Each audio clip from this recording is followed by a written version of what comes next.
Section 1. Hey guys, tonight we're drifting back to the dusty workshops and sun-drenched pastures of Renaissance Europe. You sink into your pillow, the day's clutter finally receding, and find yourself not amidst knights or popes, but surrounded by sheep. Lots of sheep. Specifically, the surprisingly fierce argument raging among the greatest painters of the 15th and 16th centuries about what color those sheep should be on canvas.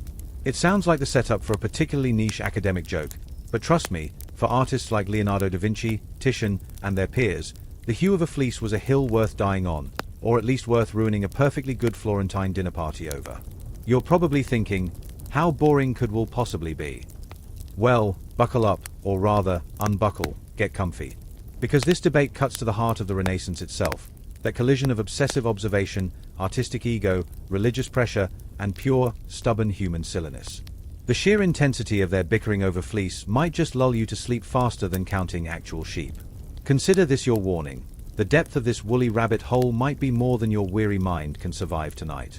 So, before you get comfortable, take a moment to like the video and subscribe, but only if you genuinely enjoy what I do here. Where in the world are you resting right now? Drop your location and local time in the comments below. It's always fascinating to see the global flock gathering. Now, dim the lights, maybe turn on a fan for that soft background hum, and let's ease into tonight's journey together. Picture it, Florence, maybe 1490. The air smells of linseed oil, crushed minerals, and the faint tang of vinegar used to clean brushes. You're an apprentice in a bustling bottega, grinding lapis lazuli into precious ultramarine blue, your fingers stained a dozen unnatural shades. Your master, let's call him Maestro Grumpy Beard, pores over a commission for a wealthy merchant's private chapel. It needs a pastoral scene in the background, rolling hills, a serene shepherd, a flock of sheep radiating idyllic peace. Simple, right? Wrong. Maestro Grumpy Beard slams his fist on the oak table, making the pigment pots dance. Idiota! He thunders at the senior apprentice. Those sheep. They are brown. Since when did the Lamb of God resemble a mud pie? The offending apprentice, parchment sketches trembling in his hand, stammers, "But Maestro, at Signore Ricci's farm yesterday, the sheep were brown. And black. And spotted. I saw them." Grumpy Beard scoffs, his beard practically bristling with indignation. Reality. Far. What does reality have to do with art? With symbolism? The lamb is white. Pure. Untainted. To paint it brown is heretical sloppiness. Welcome to the Renaissance art world's most unexpectedly contentious battlefield, ovine pigmentation. This wasn't just about aesthetics, it was a symptom of the era's seismic shift. The Renaissance was drunk on rediscovering the real, physical world. Artists dissected corpses to understand muscle. They studied light falling on a crumbling wall. Botanists catalogued plants with obsessive detail. This new hunger for accuracy, naturalism, crashed headlong into centuries of symbolic tradition. Mainstream historical fact time.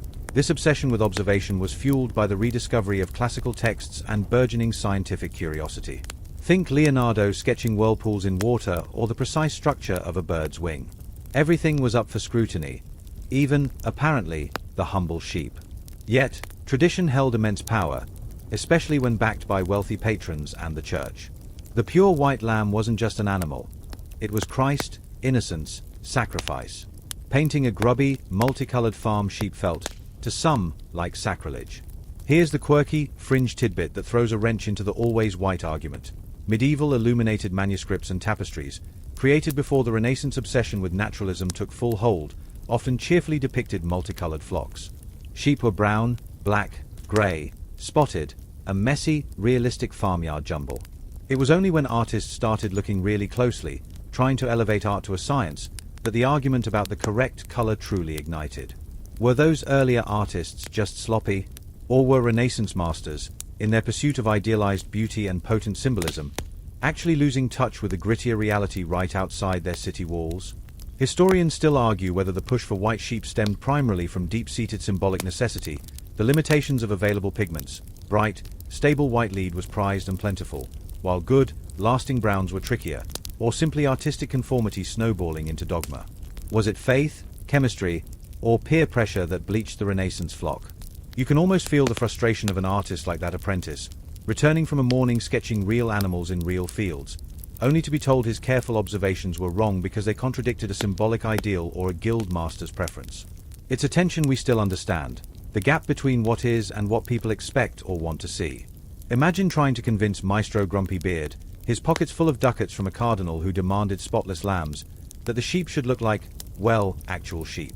It was a losing battle fought with muttered curses over pigment-stained work tables, the scent of candle wax and ego thick in the air. The stage is set, the players are entrenched. White versus brown. Symbolism versus observation. Tradition versus the messy, inconvenient truth of a muddy field. And all of it resting on the woolly shoulders of creatures blissfully unaware they were the center of such artistic fury. Tomorrow's church commission awaits, and the color of the fleece is anything but settled. The argument, much like the low drone of that fan in your room, is just beginning to hum. Section 2. The air in the workshop still crackles with Maestro Grumpy Beard's indignation over those brown sheep sketches. You grind another lump of azurite on the porphyry slab, the rhythmic scrape blending with the low murmur of fellow apprentices mixing egg tempera. Your shoulders ache, your eyes sting from pigment dust, but your mind is stuck on those sheep. Why does the color matter so much? It feels like the entire weight of this new era, this renaissance everyone keeps buzzing about, is resting on the fleece of a barnyard animal. You glance at the senior apprentice, still smarting from the rebuke, meticulously redrawing every sheep as pure, blinding white. It looks wrong. Unnatural. Like fluffy clouds plopped onto grass, not creatures that root in dirt and leave all snagged on brambles. This tension, this push and pull between what the eye sees and what tradition demands, is the very engine driving the Renaissance artistic revolution. Forget the soaring cathedrals and grand frescoes for a moment. The real battleground is this obsession with getting the physical world right, down to the last, contentious detail. You see, the Renaissance wasn't just about painting prettier pictures. It was a fundamental shift in how humans saw their place in the universe. For centuries, medieval art served primarily as a visual Bible for the illiterate, emphasizing symbolic meaning over realistic depiction. A king was painted larger than his subjects not because of perspective, but to signify importance. A lamb was white because it symbolized purity, not because actual flocks weren't muddy. But then, the rediscovery happened. Ancient Greek and Roman texts, filled with observations about nature, mathematics, and human anatomy, flooded into Italy. Thinkers like Petrarch started looking at the world with fresh eyes, valuing direct experience and reason. Suddenly, artists weren't just craftsmen illustrating holy stories. They were investigators, philosophers with brushes, trying to understand and replicate the very mechanics of reality. Mainstream historical fact. This was the birth of humanism, placing human experience and observation at the center of intellectual life. Artists became obsessed with capturing the tangible world, the way light sculpts a face, the intricate folds of fabric, the precise structure of a flower, the true anatomy beneath the skin, often studied via illicit midnight dissections in church graveyards, but that's another sleepy tale. Accuracy became a point of pride, a measure of an artist's skill and intellect. Painting wasn't just devotion, it was a science. Enter Filippo Brunelleschi, the grumpy architect genius who, around 1415, performed a little public experiment that changed everything. Picture him in Florence's Piazza del Duomo, holding up a peculiar device, a small panel with a tiny peephole and a mirror. He'd painted the baptistry building opposite on his panel, viewed through the hole. He then asked bystanders to look through the hole at the actual baptistry while he flipped the mirror to show his painting. The gasp must have been audible. The painted image and the real building aligned perfectly. Brunelleschi had cracked the code of linear perspective, a mathematical system for creating the illusion of depth on a flat surface. It was revolutionary. Suddenly, artists had a tool to depict space rationally, as the human eye perceives it. Buildings receded logically. Figures diminished in size as they moved back into the picture. The world on canvas finally started behaving like the world outside the window. This wasn't just a trick, it felt like uncovering a divine blueprint for reality itself. Perspective became the new gospel in every ambitious workshop. You can almost hear the apprentices muttering perspective rules like sacred incantations, vanishing point, orthogonals, horizon line. But here's the quirky, gloriously human twist. This fervent pursuit of scientific accuracy often got hilariously tangled up in sheer ego and practical limitations. While artists were busy drawing perfect perspective grids, arguing over the exact angle of a receding rooftop, or dissecting cadavers to get the musculature just right, they were still human. They cut corners. They bowed to patron pressure. They got lazy. And sometimes, their deep dive into reality led them straight into new kinds of stylization. Take the sheep debate. On one hand, you had artists like Leonardo, who filled notebooks with astonishingly accurate studies of animals, including wool texture and how light plays on fleece. He'd probably spend hours sketching a single sheep from 10 different angles before breakfast. On the other hand, you had practical realities. Pigments were expensive and unstable. That perfect, luminous white for the correct symbolic sheep? Often lead white, toxic, prone to darkening, but gloriously opaque and bright. Good, reliable browns for realistic sheep? Trickier to source and keep vibrant. And then there were the patrons. A wealthy merchant or a cardinal commissioning an altarpiece didn't necessarily want grubby, multicolored farm animals cluttering up their vision of heavenly pastures. They wanted the ideal, the symbolic purity. So, was the Renaissance quest for realism actually achieved? Or did it just replace one set of conventions, medieval symbolism, with another, perspective grids and idealized forms? Historians still argue whether the era's greatest artists were true scientific observers or brilliant illusionists creating a new, highly convincing kind of stylized reality. A reality where, more often than not, the sheep had to be white. So, back in Maestro Grumpy Beard's workshop, the pressure is palpable. You see the senior apprentice sweating over his perfectly white, perfectly placed sheep within a meticulously constructed perspectival landscape. It's technically brilliant, a testament to the new learning. Yet, it feels sterile. A lie wrapped in perfect geometry. You remember the actual sheep at Signore Ricci's farm, the earthy browns, the mottled greys, the way they will caught the light in clumps, not uniform sheets. You remember their smell, their bleating, the mud on their hooves. That messy, vibrant reality seems miles away from this sanitized pastoral scene taking shape on the chapel panel. The Renaissance demanded observation, but it also demanded beauty, order, and symbolism that resonated with power and faith. The humble sheep, caught in this crossfire, became an unwitting pawn. As you wipe azurite dust from your hands, you realize tonight's argument isn't really about wool. It's about a world trying desperately to reconcile the messy truth it sees with the perfect order it desires. The low hum of the workshop fades into the gentle whir of your fan, the precise lines of perspective blurring slightly as sleep tugs at the edges of your vision.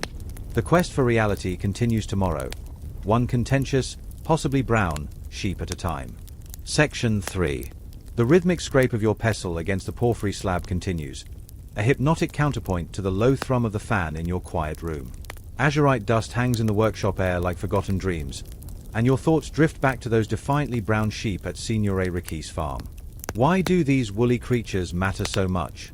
Why are Maestro Grumpy Beard and his peers ready to trade punches over pigmentation? The answer, you slowly realize, lies not just in fleece, but in fur, feathers, and fangs. Animals became the Renaissance artists' unexpected proving ground, a furry, finned, feathered battlefield where credibility was won or lost. Forget saints and angels for a moment. The real test of an artist's skill, his observational chops, his very right to call himself a master in this new age of seeing, often rested on how convincingly he could render a dog's wet nose, a horse's straining muscle, or yes, a sheep's contentious hue. It was a menagerie of meaning, and the sheep, humble as they were, stood squarely in the crosshairs. Think about it.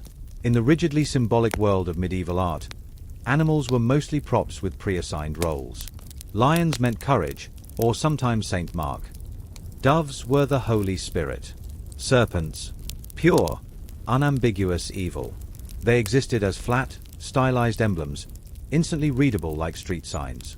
But the Renaissance hunger for naturalism changed the game.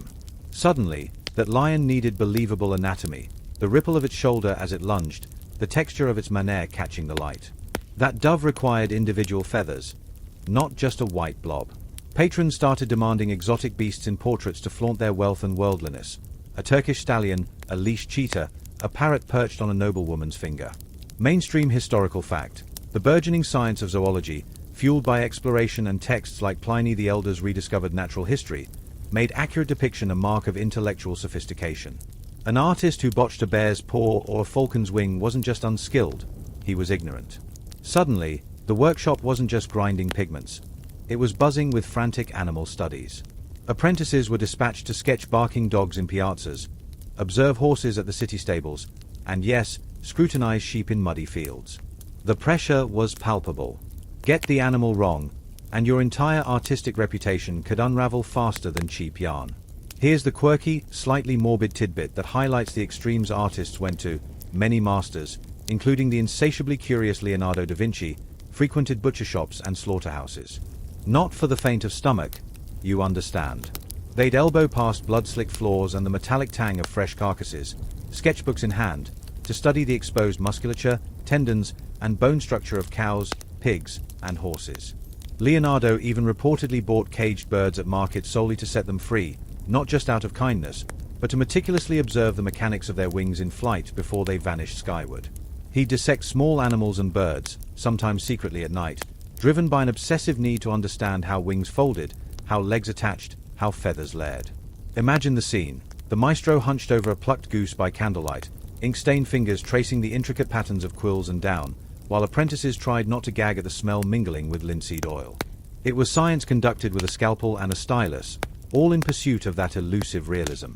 For sheep, this meant understanding the curl of the horn core beneath the keratin, the way wool grew in clumps, not a uniform mat, and crucially, how light interacted with different fleece textures and colors. Was a brown fleece truly dull, or did it hold hidden warmth in the sunlight? Did white wool scatter light differently than black? These weren't idle questions. They were professional survival tactics. But why sheep, specifically? Why not the majestic stag or the fearsome wolf? Ah, therein lies the rub. Sheep were ubiquitous. They were the background chorus of countless biblical scenes: nativity, good shepherd, pastoral idyls, and allegories of peace. Everyone knew what sheep looked like, or thought they did. Painting a lion might earn you praise for capturing exotic majesty, but painting a sheep wrong? That was personal. It was relatable. A nobleman might not know if a tiger's stripes were perfectly spaced, but he knew if his own flocks looked off. Sheep were also symbolically nuclear. The Agnus Dei, Lamb of God, was central to Christian iconography. Its depiction wasn't just art, it was theology rendered in pigment. A poorly painted lamb could undermine the sacred message. And then, there was economics. Wool was big business, the engine of cities like Florence. Merchants commissioning art were often wool guild members themselves. They had strong opinions on fleece quality and color. Painting their prized Spanish merinos as scruffy brown mongrels wasn't just inaccurate, it was practically an insult to their trade. Historians still argue whether the fierceness of the sheep color debate stemmed more from deep religious sensitivity, the economic weight of the wool trade, or simply because sheep were the one animal everyone felt qualified to critique. Was it piety, profit, or petty provincialism that bleached the flock? So, back in the workshop, the pressure isn't just about aesthetics or pleasing grumpy beard. It's about credibility. Painting a convincing, symbolically acceptable sheep proves you understand anatomy and theology, observation and tradition. It shows you can navigate the treacherous waters between what the cardinal expects and what your eyes actually see. The senior apprentice's white sheep aren't just sheep. They're tiny, woolly diplomas certifying his grasp of the Renaissance's complex demands. Yet, as you watch him painstakingly lay a lead white onto the panel, you recall the chaotic vitality of Signore Ricci's real flock, the jostling, the varied bleats, the earthy, nonconformist colors. The idealized version on the panel feels static, frozen. The Renaissance quest to capture life often ended up sterilizing it, boxing reality into perfect perspective grids and symbolically approved hues. The fan's gentle drone seems to whisper a question. Can true vitality ever be captured when you're arguing this fiercely about the color of its coat? Sleep blurs the edges now, the workshop's sharp details softening. The battle for artistic credibility, fought one contentious hoof and fleece at a time, fades into the quiet hum of your own, blessedly uncomplicated, room. Tomorrow brings more beasts, more debates, and the ever-present, quietly judgmental gaze of the sheep. Section 4. The scent of damp wool and lanolin hangs thick in the air as you trudge alongside the senior apprentice towards Signore Ricci's farm, tasked with gathering more observations after yesterday's brown sheep debacle. Your feet sink slightly into the rain-softened path outside Florence's walls, the rhythmic thump of a distant fuller's mallet-beating cloth echoing like a slow heartbeat. Grumpy Beard's demand for accurate studies rings in your ears, but you know the unspoken truth. He doesn't want reality, he wants ammunition to justify his whitewashed vision. Yet, as the farm comes into view, the low bleating washing over you like a wave, you grasp something deeper. These aren't just farm animals. They're bundles of potent symbolism, heavy with centuries of meaning. The argument over their color isn't petty. It's about the immense, invisible weight these creatures carry on their woolly backs. Forget anatomy for a moment. Understanding a Renaissance sheep means diving into a sea of allegory, where every tuft of fleece whispers a sacred story. You see, in the Renaissance mind, a sheep was never just a sheep. It was a walking emblem, saturated with religious and cultural significance inherited directly from the medieval world, but now viewed through the sharper, more anxious lens of the new humanism. The most potent symbol, of course, was the Lamb of God, the Agnus Dei. This wasn't merely a representation. It was Christ himself, the ultimate sacrifice, pure innocence offered for humanity's sins. Mainstream historical fact. This imagery permeated every level of society. You'd find it stamped on wax seals for documents, woven into tapestries adorning cold stone castle walls, cast in precious metals for reliquaries, and painted onto countless altarpieces where weary souls sought solace. The lamb, often depicted holding a banner of victory or with a subtle halo, was an instantly recognizable shorthand for salvation, its purity paramount.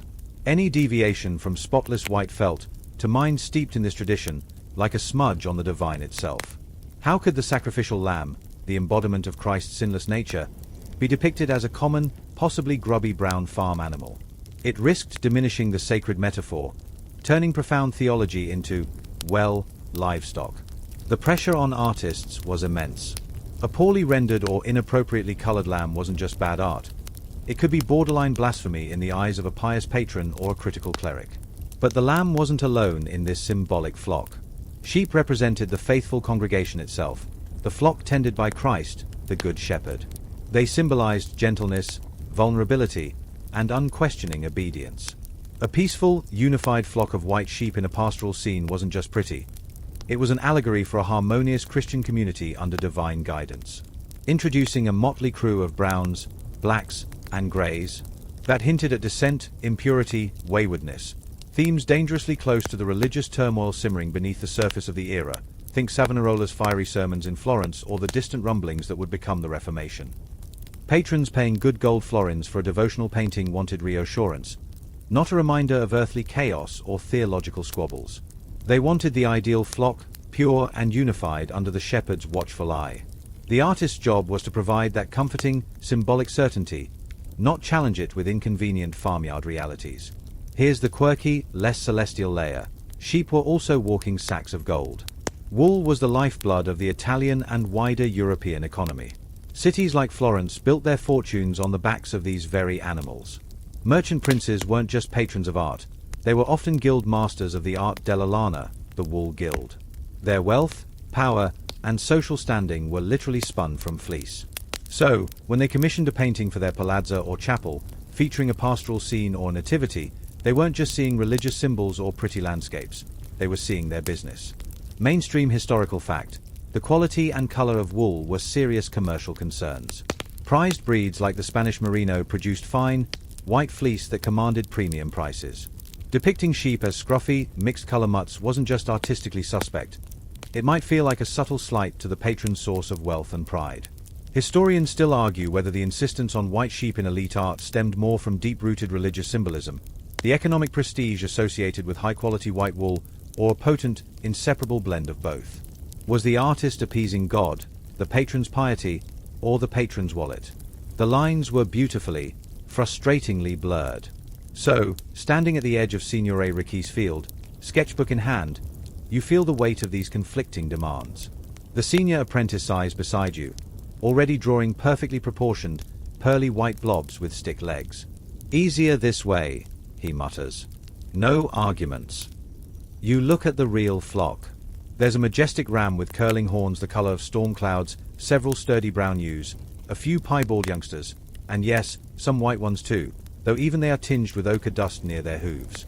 They are alive, varied, real. Capturing this vitality, this earthy diversity, feels like true art. But capturing it means battling centuries of symbolic weight, the expectations of powerful patrons who see wool as currency, and the rigid demands of masters like Grumpy Beard, for whom a brown sheep is still tantamount to a theological error. It's a pressure cooker of piety, profit, and artistic pride. The humble sheep, chewing cud obliviously, stands at the center of it all, its fleece a battleground where faith, finance, and the fervent Renaissance desire to depict the real world collide. The scent of damp earth and lanolin mixes with the distant smell of wood smoke from the city. The low bleating fades into the quiet hum of your fan, the weight of symbolism feeling suddenly lighter as sleep beckons, offering a temporary escape from the impossible task of painting a sheep that pleases everyone: God, merchant, maestro, and truth itself. The quest for the perfect fleece continues, a knot of meaning tangled deep within the wool. Section 5.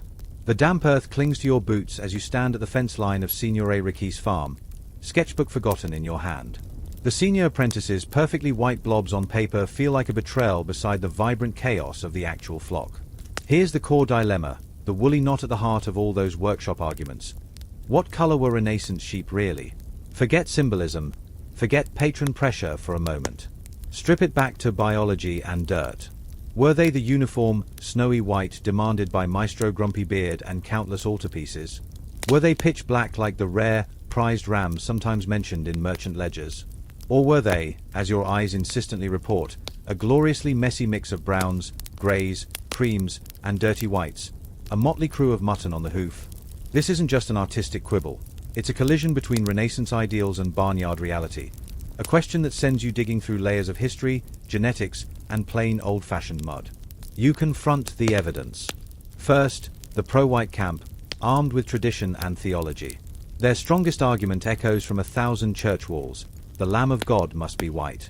Purity, innocence, divinity, these concepts demanded visual perfection. This symbolic imperative bled into depictions of all sheep in sacred contexts. Patrons expected it. Artists, trained on classical ideals of beauty, which favored symmetry and unblemished forms, often complied. Mainstream historical fact: selective breeding for whiter wool was underway, especially with prized imports like Spanish merinos, whose finer, lighter fleece fetched premium prices in the booming textile markets of Florence and Bruges. Wealthy patrons, often wool merchants themselves, might genuinely associate white fleece with quality and status, further reinforcing the artistic preference. Looking at Titian's lush pastures or Raphael's serene backgrounds, the sheep are overwhelmingly, blindingly white, a visual shorthand for paradise itself, scrubbed clean of earthly imperfection. It's easy to see why this became the dominant artistic narrative. Clean, symbolic, commercially flattering. But then you look back at Signore Ricci's field. Reality bites. Or rather, bleats. Here's the pro-mottled reality camp, armed with biology and agricultural grit. Sheep, before intensive modern breeding programs, were naturally diverse. Ancient breeds across Europe, think the hardy, horned Jacob sheep or the dark-fleeced Hebridean types, were often dark brown, black, or grey. Even common medieval breeds weren't uniformly white, they displayed a range of earthy tones. Genetics weren't a Renaissance strong suit, but farmers knew that lambs didn't always match their parents' fleece. A white ewe could throw a black lamb if a dark-wooled ram was involved. Quirky, fringe tidbit. Analysis of medieval manure deposits, yes, really, and surviving textile fragments suggests a significant portion of European sheep were darker hued. Furthermore, practicality ruled the farm. White wool showed dirt and stains terribly, making it less practical for everyday peasant clothing or hard-wearing items compared to darker, more forgiving natural shades. Brown and grey sheep weren't mistakes, they were workhorses. Depicting flocks as uniformly white wasn't just inaccurate, it was ignoring the everyday reality of rural life that most people knew intimately. So, the core question sharpens. Was the Renaissance artistic preference for white sheep a reflection of actual dominant sheep colors, driven by selective breeding? Or was it a powerful artistic convention, amplified by symbolism and commerce, that actively ignored or suppressed the messy truth? Historians still argue whether the white sheep dominating Renaissance art represent a genuine shift in European flocks due to selective breeding pressures, or if they are primarily a triumph of idealization over observation, a case of art influencing perception of reality, rather than the other way around. Did artists paint white sheep because that's mostly what they saw, thanks to merchant preferences, or did they paint them white because that's what tradition and patrons demanded, thereby creating the false impression that historical sheep were always thus? The answer, frustratingly, is likely a muddy blend.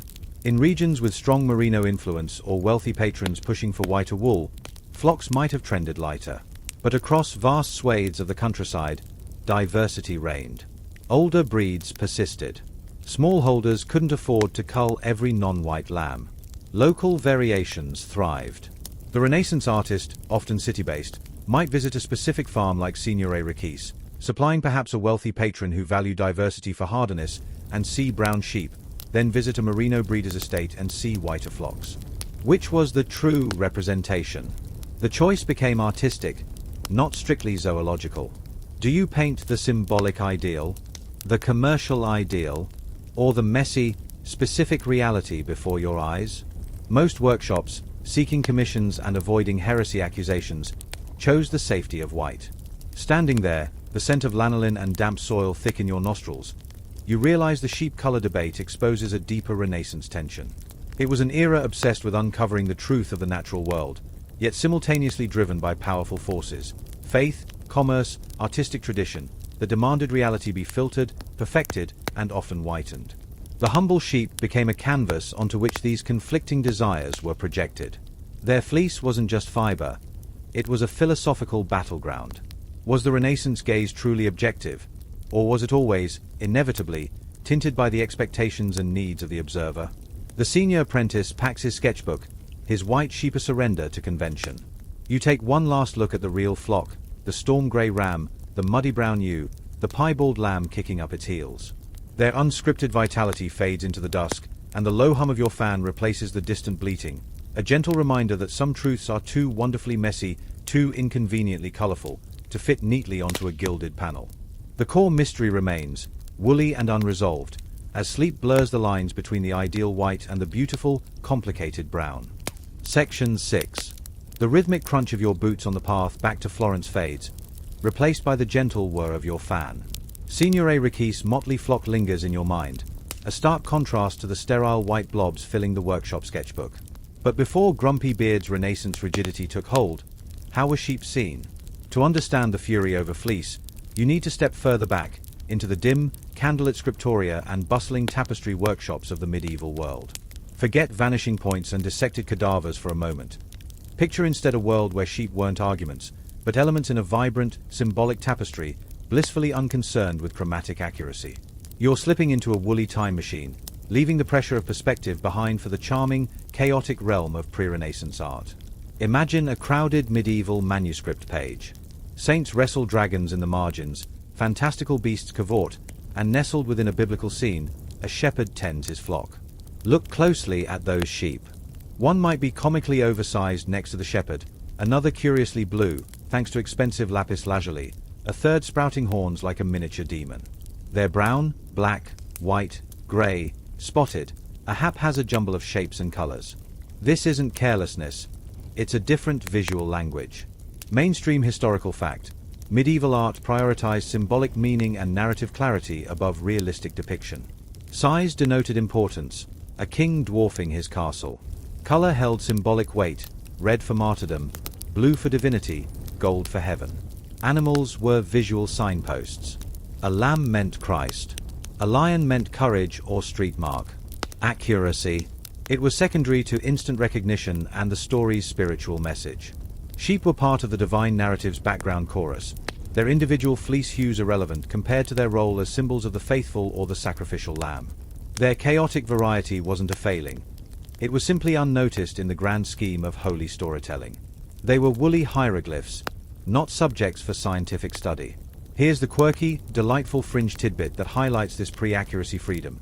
Medieval artists often cheerfully mix time, place, and species with abandon. You might find a scene of the Nativity set in a recognizably English winter landscape, complete with snow and bare trees, while the shepherds wear contemporary peasant garb, and the sheep, well, they look suspiciously like the local breeds the artist glimpsed out his monastery window. Or, a tapestry depicting a biblical parable might feature sheep with a distinctively patterned fleece of the local prized breed owned by the noble patron commissioning the piece. There was no pressure for historical accuracy or zoological precision. An artist in chilly Flanders painting a scene set in ancient Palestine? He'd likely depict sheep resembling the hardy, dark-walled types he knew, shivering under a northern sky. It was a wonderfully anachronistic, localized approach. Sheep weren't generic symbols. They were Flemish sheep, or English sheep, or Italian sheep, painted with a rough, affectionate familiarity born of daily observation, even if that observation wasn't scrutinized under a microscope of realism. Historians still argue whether this apparent chaos represented a genuine lack of concern for the physical world or a sophisticated symbolic system where earthly accuracy was deliberately sacrificed for higher spiritual truths. Was it ignorance, or a different kind of knowing? Contrast this with the Renaissance workshop you just left. The shift feels seismic. Where the medieval artist painted a symbol of a sheep, the Renaissance artist aimed to paint an actual sheep, standing in real light, on believable grass, its fleece rendered with textural specificity. This new obsession with the tangible world made the medieval approach seem, well, childish. Grumpy Beard would scoff at a blue ram or a sheep larger than its shepherd as ludicrous, primitive errors. The Renaissance demanded fidelity to the eye, not just the soul. This meant scrutinizing everything, including the previously overlooked background sheep. Their suddenly contentious colors weren't a new discovery. They were a newly important detail in the crusade for verisimilitude. The messy, multicolored flocks common in medieval art became evidence of bad art to Renaissance eyes. Art that hadn't yet embraced the rigorous standards of observation and perspective. What was once charming variety was now problematic inaccuracy. But did something get lost in this correction? Standing in the quiet of your room, the fans hum a gentle constant, you ponder. The medieval sheep, for all their anatomical wonkiness and impossible hues, possessed a vitality, a directness. They felt connected to the earthy reality of farms and fields, even if the fields were geographically misplaced. Their chaotic colors reflected the genuine, untidy diversity of actual pre-industrial flocks, the diversity you witnessed at Signore Ricci's farm. The Renaissance pursuit of idealized white, driven by symbolism rebranded as accuracy and patron pressure, smoothed away that delightful, messy authenticity. It replaced the localized, recognizable sheep with a homogenized, symbolic ideal. The pressure wasn't just to paint a sheep well, it was to paint the right kind of sheep, the white, pure, commercially approved, theologically safe kind. The vibrant, unself-conscious chaos of the medieval flock faded, bleached out by the rising sun of Renaissance order. You miss the blue ram. You miss the sense that the artist simply painted the sheep he knew, without an argument brewing over every tuft. The quest for reality, it seems, sometimes demanded the sacrifice of a certain unvarnished charm. The low drone of the workshop, the scent of vellum and ink from the scriptorium, the bleat of a motley medieval ewe, they all blur together now, a tapestry of approaches to seeing the world, as sleep gently pulls you away from the question of whether gaining perfect perspective meant losing a bit of woolly soul. Section 7. The scent of lanolin fades, replaced by something sharper, more acrid, as you push open the heavy door of the dyer's workshop near the Arno. Forget pastoral fields. This is where Renaissance color truly lived and died. Vast copper vats bubble like primordial stews, releasing steamy clouds that sting your eyes and cling to your clothes with a pungent, metallic tang. Indigo blues, madder root reds, and the infamous Auricello lichen purples swirl in the murky depths, transforming greasy, off-white fleeces into rivers of liquid wealth. You watch a dyer plunge a hank of raw wool into a vat of woad, its surface iridescent like a beetle's shell. It emerges, dripping, a startling, vibrant blue. This isn't just a craft. It's alchemy, turning the mundane into the magnificent. And it's here, amidst the stinging fumes and stained hands, that you grasp another invisible force bleaching the artistic flock, the dazzling, distorting power of the dye trade itself. The Renaissance painter's obsession with natural sheep color was happening in a world saturated, quite literally, with artificial ones. You see, color in the Renaissance wasn't just pretty, it was power. It was status. It was cold, hard cash. Mainstream historical fact, the European dye trade was a colossal, cutthroat industry, fueled by exotic imports and guarded secrets. Cities like Venice grew fat on the spice routes that brought indigo from India, cochineal insects, crushed for crimson, from Mexico, and precious sapanwood for reds from the east. Obtaining a vibrant, color-fast dye was expensive, laborious, and often involved substances that smelled like the devil's laundry, think fermented urine for mordants. A bolt of true scarlet or deep violet could cost more than a peasant earned in a year. This scarcity and expense made colored fabrics potent symbols of wealth and prestige. Cardinals blazed in crimson robes. Queens shimmered in Tyrian purple, a hue once reserved for Roman emperors. Merchants flaunted deep blues and rich greens. The visual landscape of power was drenched in these intense, manufactured hues. Now, step back into Maestro Grumpy Beard's studio. The painter stares at his pigments, precious ultramarine from Afghan lapis lazuli, vibrant vermilion from cinnabar, rich malachite green. These are his dyes, his tools for transforming canvas into status. He knows their worth, their rarity, their symbolic weight. When he thinks of color, his mind isn't filled with the muted browns and grays of Signore Ricci's field. It's saturated with the jewel tones of the dyer's vat and the patron's wardrobe. Here's the quirky, almost absurd fringe tidbit that highlights this disconnect. There are persistent, though likely apocryphal, rumors from the period of wealthy patrons requesting artists paint their actual sheep in fields blue or purple, mimicking expensive dyed wool, as a ludicrous display of status. Imagine a flock of lapis lazuli sheep grazing beside a river. While probably exaggeration, it underscores the cultural weight of these dyed colors.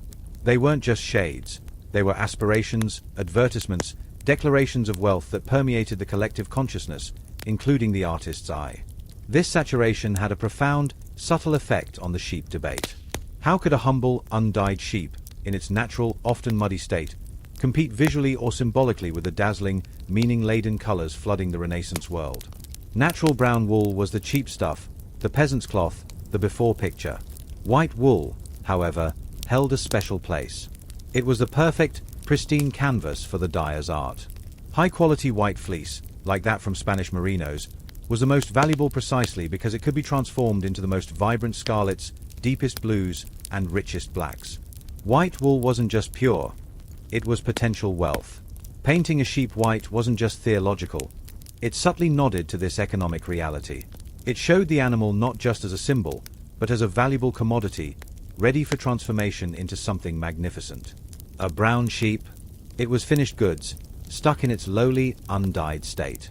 Historians still argue whether the artistic preference for white sheep stemmed partly from this subconscious association. The white fleece as a symbol of potential, of luxury waiting to happen, contrasted against the finished, less valuable appearance of natural darker fleeces. Was the painter, perhaps without realizing it, depicting the sheep not as it was, but as the valuable raw material his patrons craved? Furthermore, the painter's own palette was shaped by this dye-driven economy.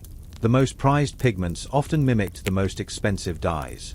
Ultramarine blue was the color of costly indigo-dyed velvets. Vermilion was the shade of cochineal-dyed silks. When an artist rendered a saint's robe or a noblewoman's gown, they were using pigments that echoed the very dyes that defined elite fashion. Against this backdrop of intense, saturated, symbolic color, a realistically depicted brown or gray sheep might simply look drab, unworthy, like a smudge of mud on a silk tapestry. The pressure, conscious or not, was to make everything visually compelling, to match the vibrancy of the dyed world. Bleaching the sheep wasn't just about purity.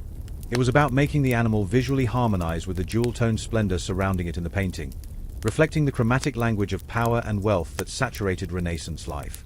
A white sheep popped against a green pasture like a pearl, a brown one might just blend into the dirt. The stench of the dye workshop clings to you as you step back into the street, the memory of that startling blue wool vivid. Back in the quiet of your room, the fan's hum replaces the vat's bubbling. The pressure on the Renaissance painter feels even heavier now. It wasn't just God, the maestro, or the patron's literal sheep farm they had to please. It was the entire weight of a culture obsessed with transformative color, a world where value was measured in vibrancy, and the natural, undyed state of things, like a brown fleece, risked seeming mundane, even worthless. Painting the sheep white became an act of alchemy itself, transforming humble livestock into a gleaming symbol of purity, potential wealth, and visual harmony within a world drenched in the intoxicating, artificial hues of power. The real flock fades, replaced by the idealized, bleached potential of what it could become, dyed in the wool of human ambition and desire. Sleep offers a reprieve from the chromatic pressure, a world momentarily drained of demanding blues and sacrosanct whites. Section 8. The pungent reek of vinegar and minerals clings to your nostrils as you trudge back into Maestro Grumpy Beard's workshop, the vibrant chaos of the dye vats replaced by the familiar, grinding reality of the painter's palette. Your fingers ache, permanently stained with the ghosts of azurite and ochre. The senior apprentice sighs, holding up a small, precious pot of Bianco di San Giovanni, lead white, its thick, buttery paste gleaming like cold moonlight. This, he mutters, is why the sheep stay white. It's not just theology or commerce whispering now. It's the raw, gritty limitations of the artist's own toolbox. You stare at the array of pigments laid out like battlefield supplies. Vibrant vermilion, deep ultramarine, rich malachite, and then the meager offerings for anything resembling a realistic, earthy brown. The quest for naturalism, for capturing the muddy reality of Signore Ricci's flock, crashes headlong into the harsh truth of Renaissance chemistry. Forget ideals for a moment. Painting a convincing brown sheep wasn't just artistically contentious, it was often materially impossible. You see, the Renaissance painter's palette was a marvel of ingenuity, but also a cage. Colors weren't infinite choices from a digital slider. They were physical substances, ground from minerals, plants, insects, or metals, each with its own temperamental nature, cost, and availability. Mainstream historical fact: the most stable, vibrant pigments were often the rarest and most expensive. Ultramarine blue, made from powdered Afghan lapis lazuli, cost more than gold by weight. Vermilion red, derived from toxic cinnabar, was pricey and dangerous. True, rich greens required minerals like malachite or verdigris, the crust scraped off copper pots. And then there was white. Glorious, essential lead white. It was cheap-ish, incredibly opaque, dried quickly, and could be layered beautifully. It was the workhorse, the foundation of flesh tones, highlights, clouds, and yes, spotless sheep. Without it, the luminous effects Renaissance masters craved were impossible. But this reliance came at a cost. Lead white was highly toxic. Apprentices grinding it inhaled poisonous dust. Masters handling it absorbed it through their skin. Painters' colic, agonizing abdominal cramps, was a known occupational hazard. Yet, they used it relentlessly because nothing else compared. Now, consider the plight of the pro-brown sheep realist. What pigments could they turn to? The options were grimly limited. Raw umber, a decent, earthy brown, but often muddy and transparent, requiring many layers to achieve opacity, layers that could crack or darken over time. It was also scarce in Italy, often imported. Burnt sienna, a warmer, reddish-brown, useful but again, not particularly strong or opaque. Green earth, more grey-green than brown. Ochres, yellowish or reddish earth tones, useful for underpainting but lacking depth for rich fleece. The truly deep, rich browns, like the coveted Castle Earth or Van Dyke Brown, made from peat or lignite, wouldn't become widely available until later centuries. So, an artist determined to paint a realistically brown sheep faced a frustrating dilemma. Use thin, weak umbers or ochres that might look wishy-washy, risk muddying the colors by overmixing, or spend a fortune on scarce, potentially unstable alternatives. Or, just grab the cheap, bright, reliable lead white. The path of least resistance glowed with toxic convenience.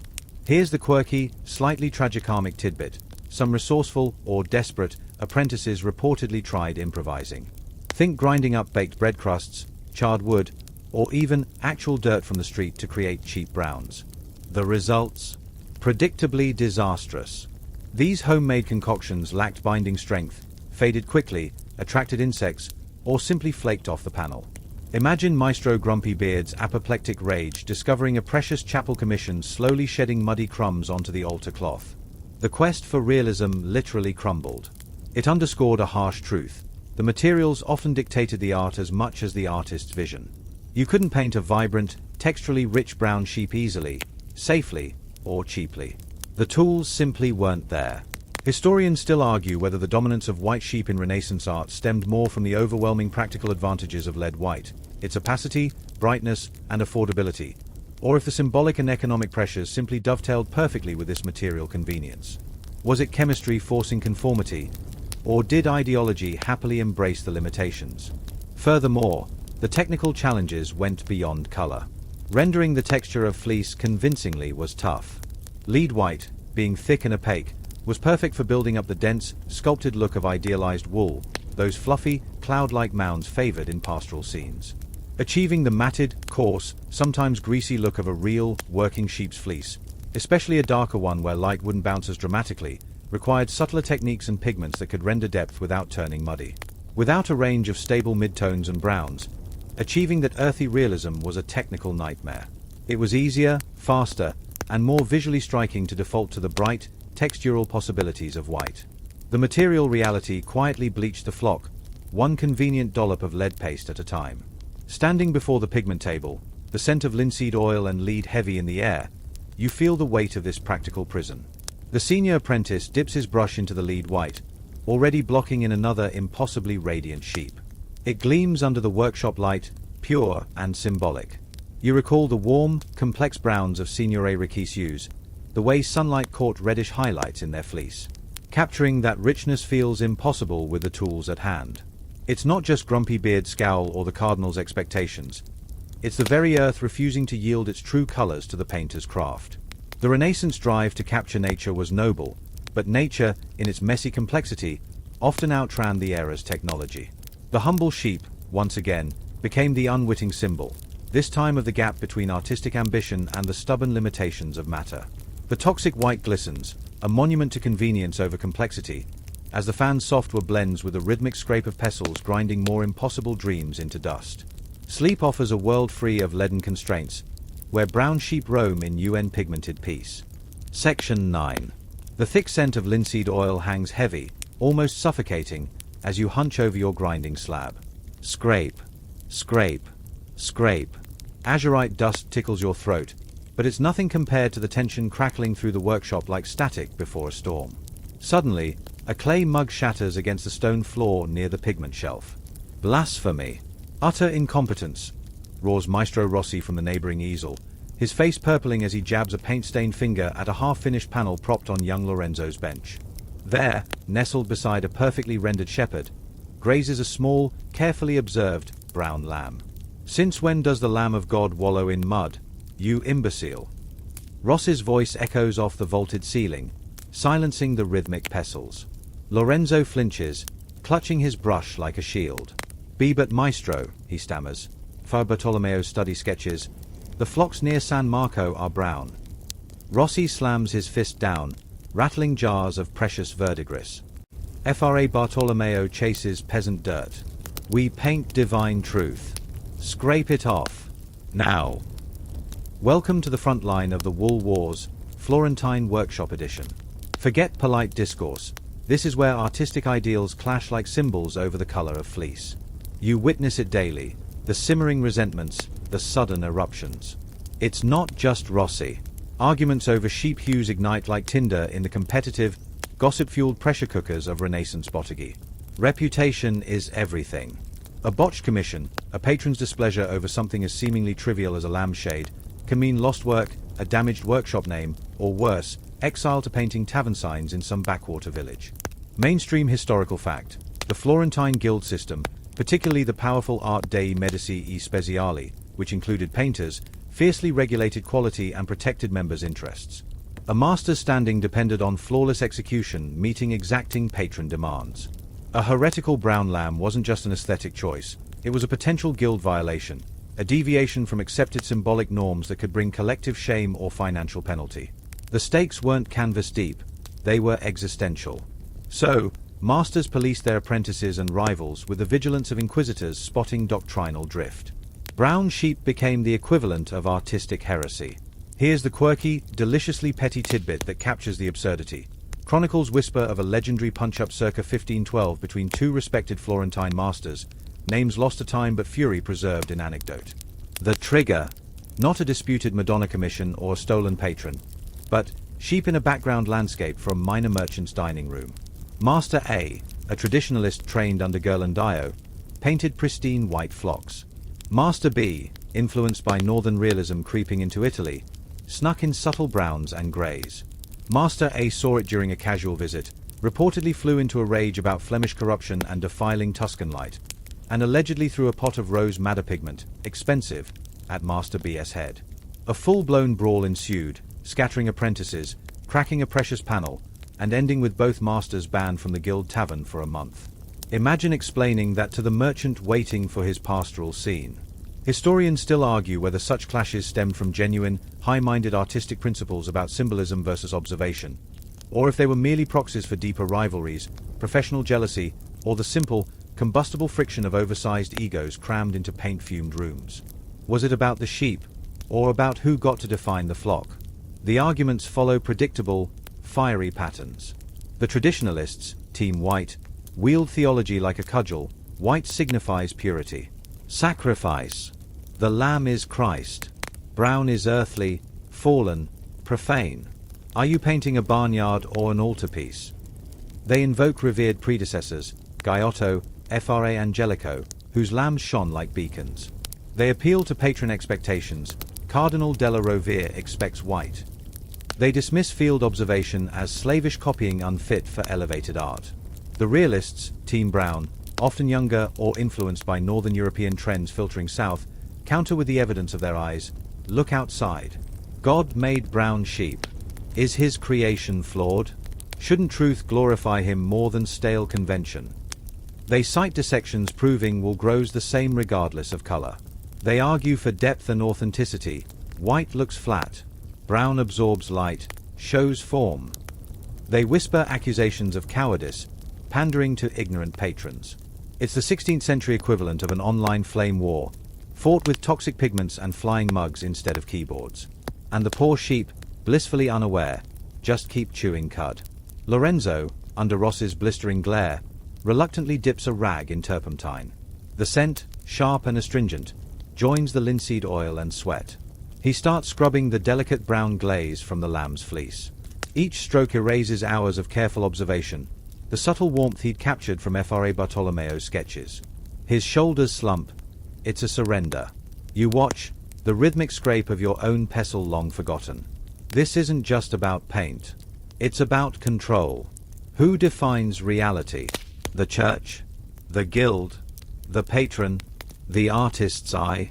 In this cramped, competitive space, the brown sheep becomes a tiny battlefield for artistic autonomy. Painting one is an act of quiet rebellion, scrubbing it off an act of enforced conformity.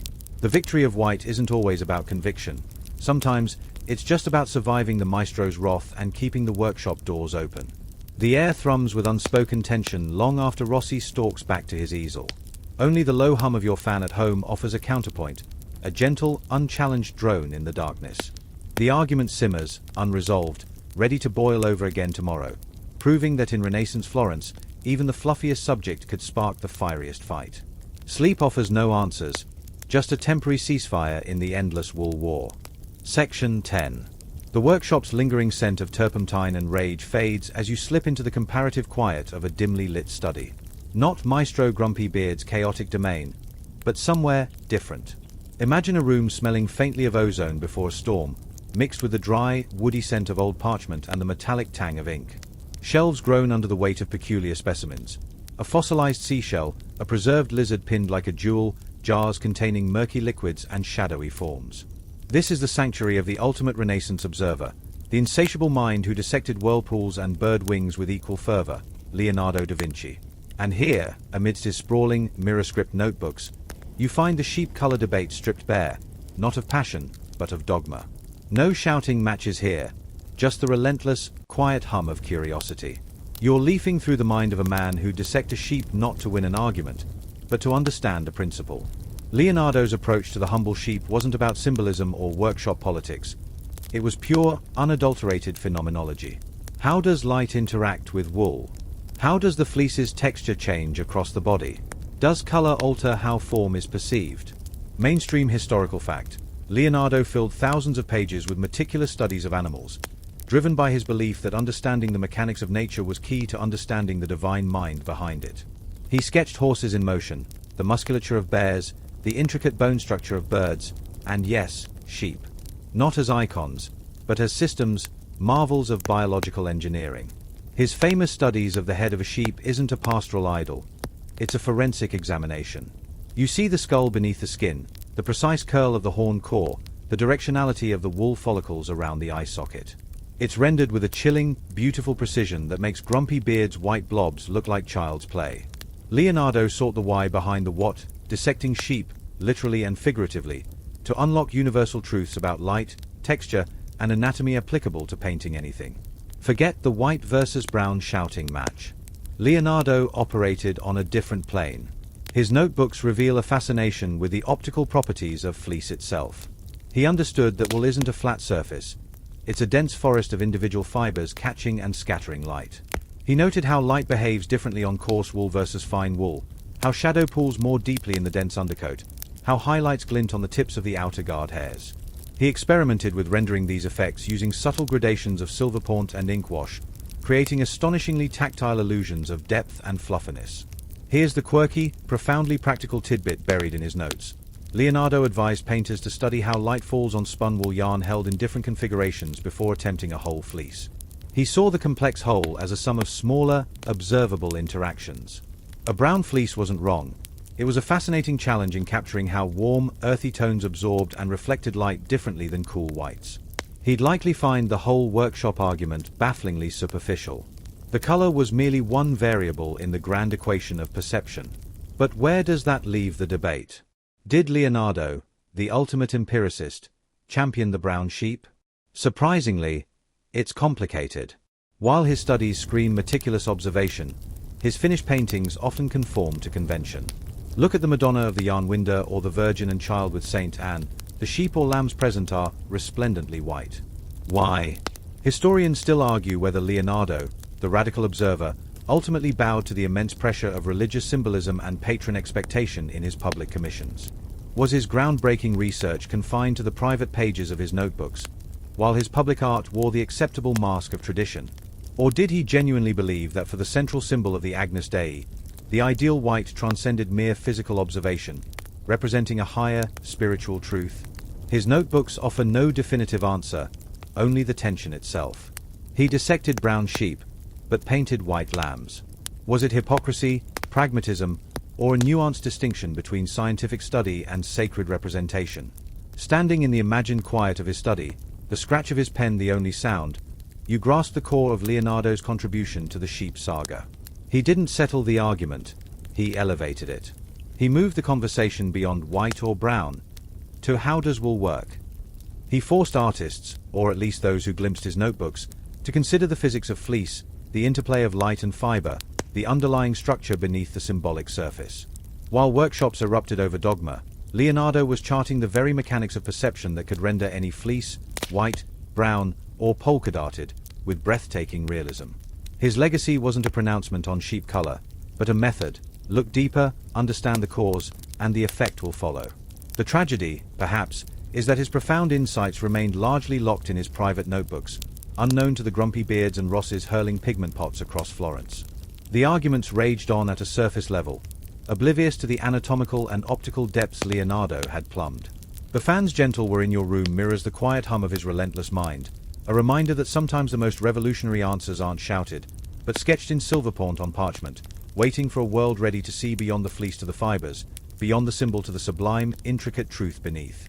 Sleep pulls you away from the unanswered question, leaving only the image of a man meticulously dissecting light itself, one woolly strand at a time, forever caught in his own brilliant, unresolved fluffy paradox. Section 11. The dry parchment scent of Leonardo's study dissolves, replaced by the briny tang of the Venetian lagoon, thick with damp stone, seaweed, and the faint, oily perfume of linseed wafting from open workshop doors. Sunlight here feels different, softer, diffused, reflecting off 1,000 canals, painting the world in a luminous haze of pearl and gold. You're not in Florence anymore. The air thrums not with argument, but with a different energy, the sensual hum of color, texture, and sheer atmospheric pleasure. Welcome to Titian's Venice, where the rigid Florentine rules about sheep, perspective, and even theology dissolve like sugar in spiced wine. Here, amidst the shimmering light and languid canals, the brown sheep doesn't spark outrage. It might just get lost in a glorious, wine-soaked bacchanal. Forget grumpy beards' doctrinal fury. The Venetian approach to art and sheep feels like stepping into a warm bath after a Florentine ice storm. Mainstream historical fact: the Venetian school, led by giants like Georgian, Titian, and later Veronese, prioritized colorito, color and mood, over Florentine decino, drawing and form. Their world was sensual, atmospheric, emotional. Light wasn't a geometric tool. It was a living, breathing entity that caressed forms, dissolved edges, and saturated everything with glowing, jewel-like tones. Figures emerged from shadowy glades or sun-drenched fields, defined by the feel of flesh, fabric, and foliage, not razor-sharp anatomical precision. Sheep? They were part of the landscape's poetry, not theological lightning rods. If they served the mood, the color harmony, the overall sensual feast of the painting, their hue mattered far less than their contribution to the feeling of the scene. Imagine Titian's Bacchus and Ariadne. It's a riot of movement and intoxication. Leopards leap, satyrs stumble, silks swirl, and amidst the revelry, a few sheep graze calmly. Are they white? Sort of. Are they brown? Maybe in the shadows. Honestly, your eye barely registers them individually. Their woolly notes in a chromatic symphony, warm, earthy tones blending into the golden grass and distant hills. Titian isn't asking you to scrutinize their fleece for doctrinal purity. He's inviting you to feel the heady abandon of the moment, the warmth of the sun, the lushness of the earth. The sheep are environment, not argument. Here's the quirky, delightful Venetian twist. Titian reportedly used brushes made from squirrel or even sheep fur for their softness, prioritizing the tactile, blended effect crucial to his atmospheric style over the precise lines favored in Florence. Imagine applying paint with the very material you're depicting. It speaks volumes about his immersive, sensory approach. A rigidly defined, pure white sheep would stick out like a sore thumb in his hazy, luminous worlds. A more naturalistic, blended brown or grey simply belonged. This isn't to say Venetians ignored sheep symbolism entirely. The Agnus Dei still appeared, often as a white lamb. But even then, context was king. Titian's Pastoral Madonna features the Lamb of God, yes, pristine white. But it's dwarfed by monumental columns, billowing banners, and the powerful earthbound presence of the patrons. Its whiteness is a symbolic accent, not the entire theological foundation of the piece. Venetian patrons, often wealthy merchants or civic leaders, seemed less obsessed with micromanaging background livestock than their Florentine counterparts. They craved grandeur, beauty, and displays of worldly and otherworldly splendor. A perfectly rendered brown ewe in a sun-dappled corner added to the richness, the reality of the idyllic scene they commissioned. It felt alive, not like a sterilized symbol. Historians still argue whether Venetian laxity on sheep color stemmed from a genuinely different theological sensibility, more focused on divine grace permeating creation than on symbolic purity, a greater commercial pragmatism focused on overall visual impact, or simply the practical difficulty of achieving Florentine-style precision in the humid, light-diffusing lagoon atmosphere. Was it philosophy, pragmatism, or just the damp air blurring the lines? The Venetian defiance wasn't overt rebellion. It was a quiet, confident indifference. While Florentine masters bickered over fleece orthodoxy, Titian and his peers were busy chasing the shimmer of light on water, the velvety depth of a shadow, the flushed warmth of a cheek. Sheep were elements in their atmospheric landscapes, valued for their textural contribution and earthy tones, not debated as theological propositions. A brown sheep didn't threaten the Venetian universe. It enriched its palate. The scent of salt and damp stone mixes with a lingering memory of linseed as you stand before a Titian pastoral scene. The low bleating of his painted flocks isn't a point of contention. It's a soft harmony woven into the landscape's hum. The fan's gentle "We're in your room" echoes the lagoon's quiet lap against stone, a soothing counterpoint to Florence's pigment-fueled fury. Sleep drifts in, carrying the image of sheep not as arguments, but as soft, unremarkable notes in a vast, beautiful, and blessedly undogmatic Venetian dream. The rigid lines of doctrine blur, softened by sea mist and the masterful hand that cared more for the golden light than the color of the coat it fell upon. Section 12. The soft, pearlescent haze of Venice fades, replaced by a sharper, drier air carrying the scent of dust, sun-baked stone, and something new, the rich, oily tang of foreign wool. You're back in Florence, but the workshop buzz has changed. Bales of impossibly fine, snowy fleece dominate a corner, stamped with unfamiliar merchant marks. Maestro Grumpy Beard runs a reverent hand over the fibers, muttering about Castilian gold. This isn't Signore Ricci's earthy local flock. This is Merino, the legendary wool from Spain, finer than silk, whiter than cloud, and worth its weight in actual silver. Its arrival isn't just a commercial event. It's a seismic shift rattling the very foundations of the sheep color debate. Suddenly, the real sheep isn't the brown ewe outside the city walls. It's this imported ideal, soft as a whisper and pure as driven snow. The pressure to bleach the artistic flock just got an economic superweapon. Mainstream historical fact: the rise of Spanish merino wool in the late 15th and 16th centuries was an economic revolution. Centuries of selective breeding by Spain's powerful Mester Sheepherders Guild produced fleeces of unprecedented fineness and length, perfect for weaving luxurious, lightweight fabrics that eclipsed coarser European wools. Italian textile cities, especially Florence, became insatiable consumers. Merchant fleets braved pirates and storms to bring this white gold across the Mediterranean. Its value wasn't just in quality, its whiteness was unparalleled. It took dyes more vibrantly than any other wool, making it the ultimate raw material for the elite textiles that draped kings and cardinals. Owning merino wasn't just profitable, it was a mark of prestige, a tangible connection to the source of ultimate luxury. Patrons commissioning art? Often the same merchants grown fat on the merino trade.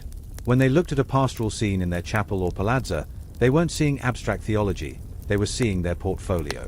They expected sheep reflecting their investment, idealized, radiantly white merinos, symbols of commercial triumph as much as divine purity.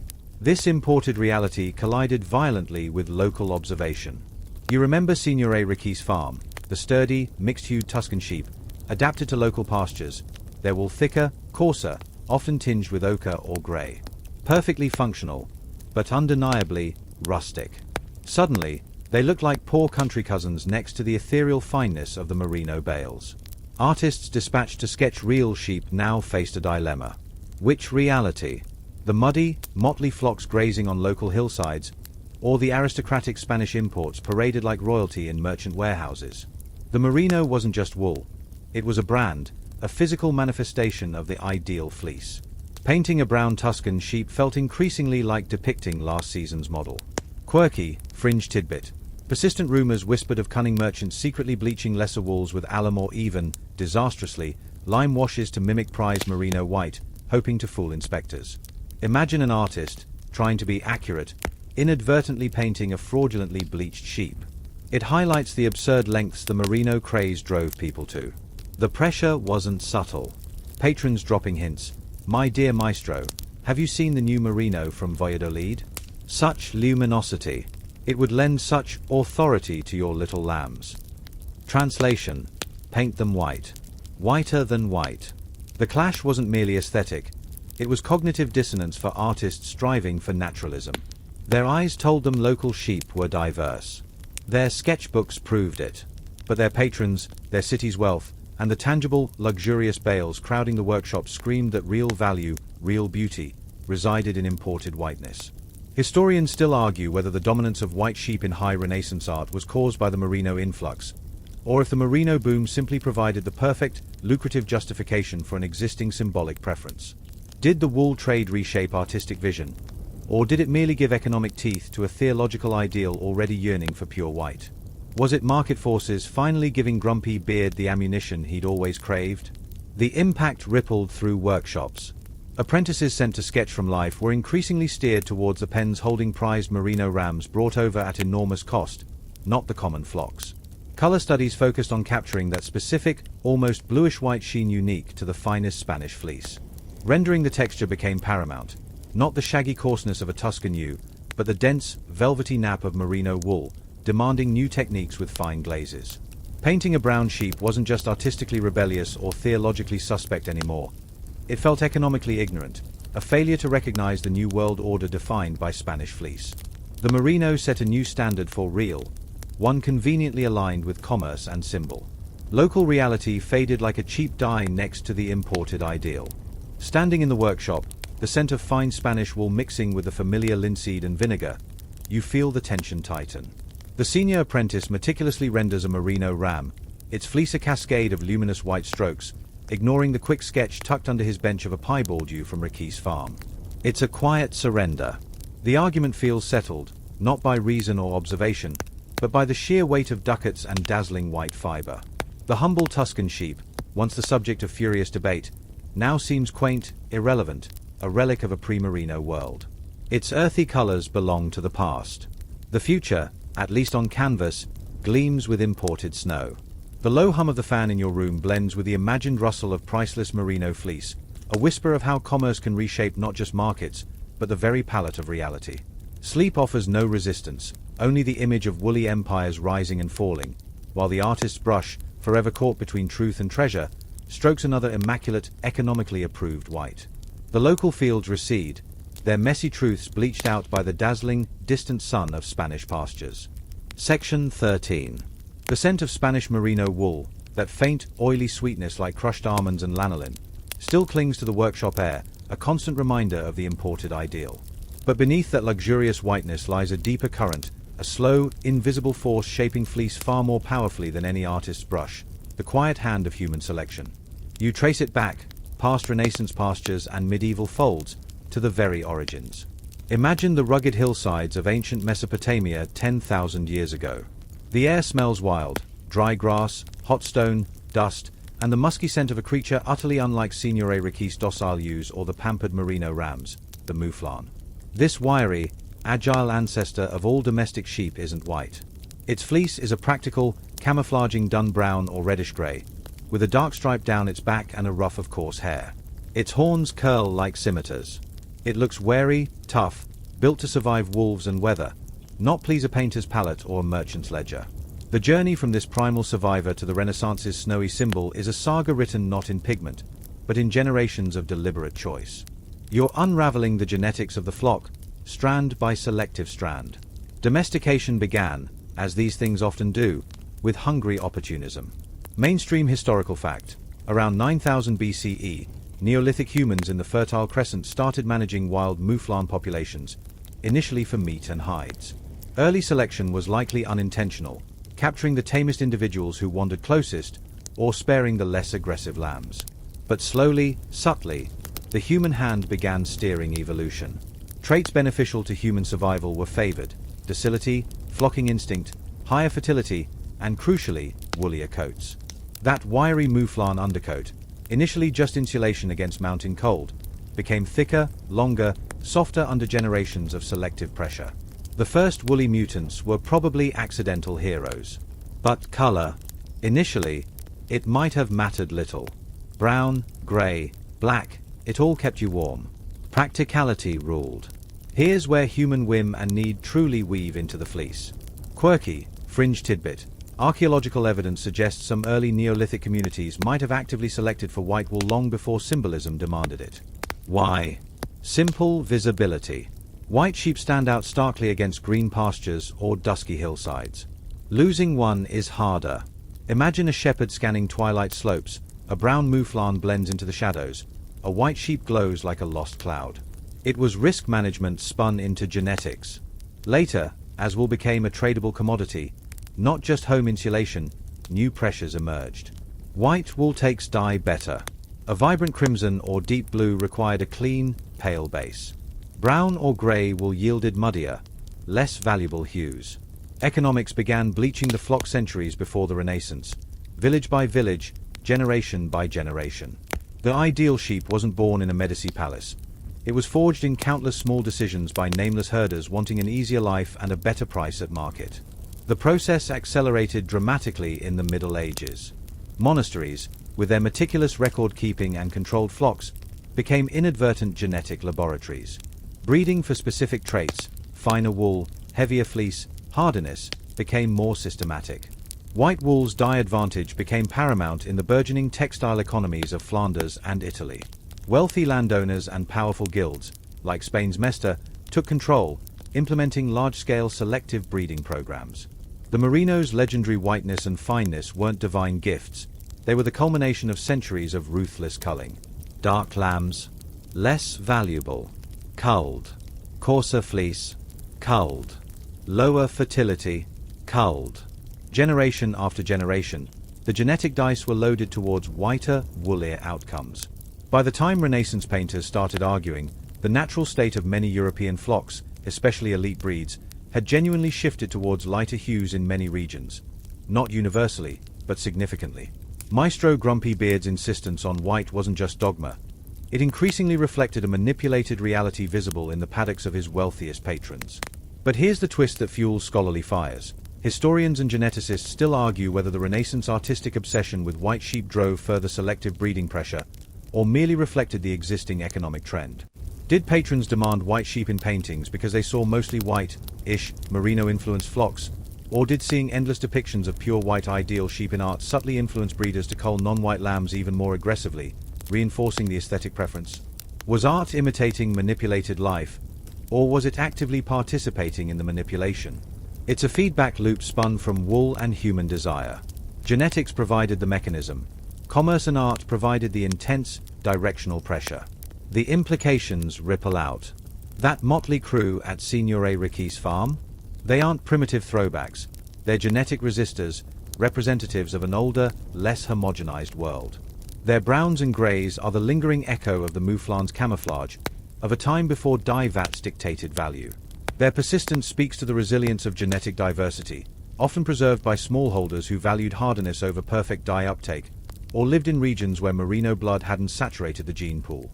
They were the inconvenient truth grazing outside the city walls, proof that natural sheep color was never a monochrome. The Renaissance drive for visual purity, amplified by commerce and genetics, sought to erase this complexity, replacing the vibrant tapestry of the flock with a single, gleaming thread. The low hum of your fan mirrors the slow, relentless hum of artificial selection, a force quieter than workshop arguments, but infinitely more powerful, shaping not just the color of wool, but the very blueprint of life beneath it, one culled lamb at a time. Sleep offers a reprieve from the weight of engineered whiteness, a return to the ancient hills where the mouflon, brown and watchful, still runs free in the genetic memory of the flock. The argument fades, leaving only the deep, slow current of human hands guiding evolution towards light. Section 14. The scent of incense hangs thick and cloying, masking the usual workshop aromas of linseed and pigment. You're not grinding colors today. You're kneeling on cold marble, head bowed, while Cardinal Borromeo's velvet slippers whisper past your cheek. His Eminence inspects Maestro Grumpy Beard's altarpiece with the scrutiny of a general surveying fortifications. Sunlight streams through stained glass, casting jewel-toned shadows over the nearly finished scene, the adoration of the shepherds. The Maestro beams, gesturing to the central focus, the Christ child, radiant.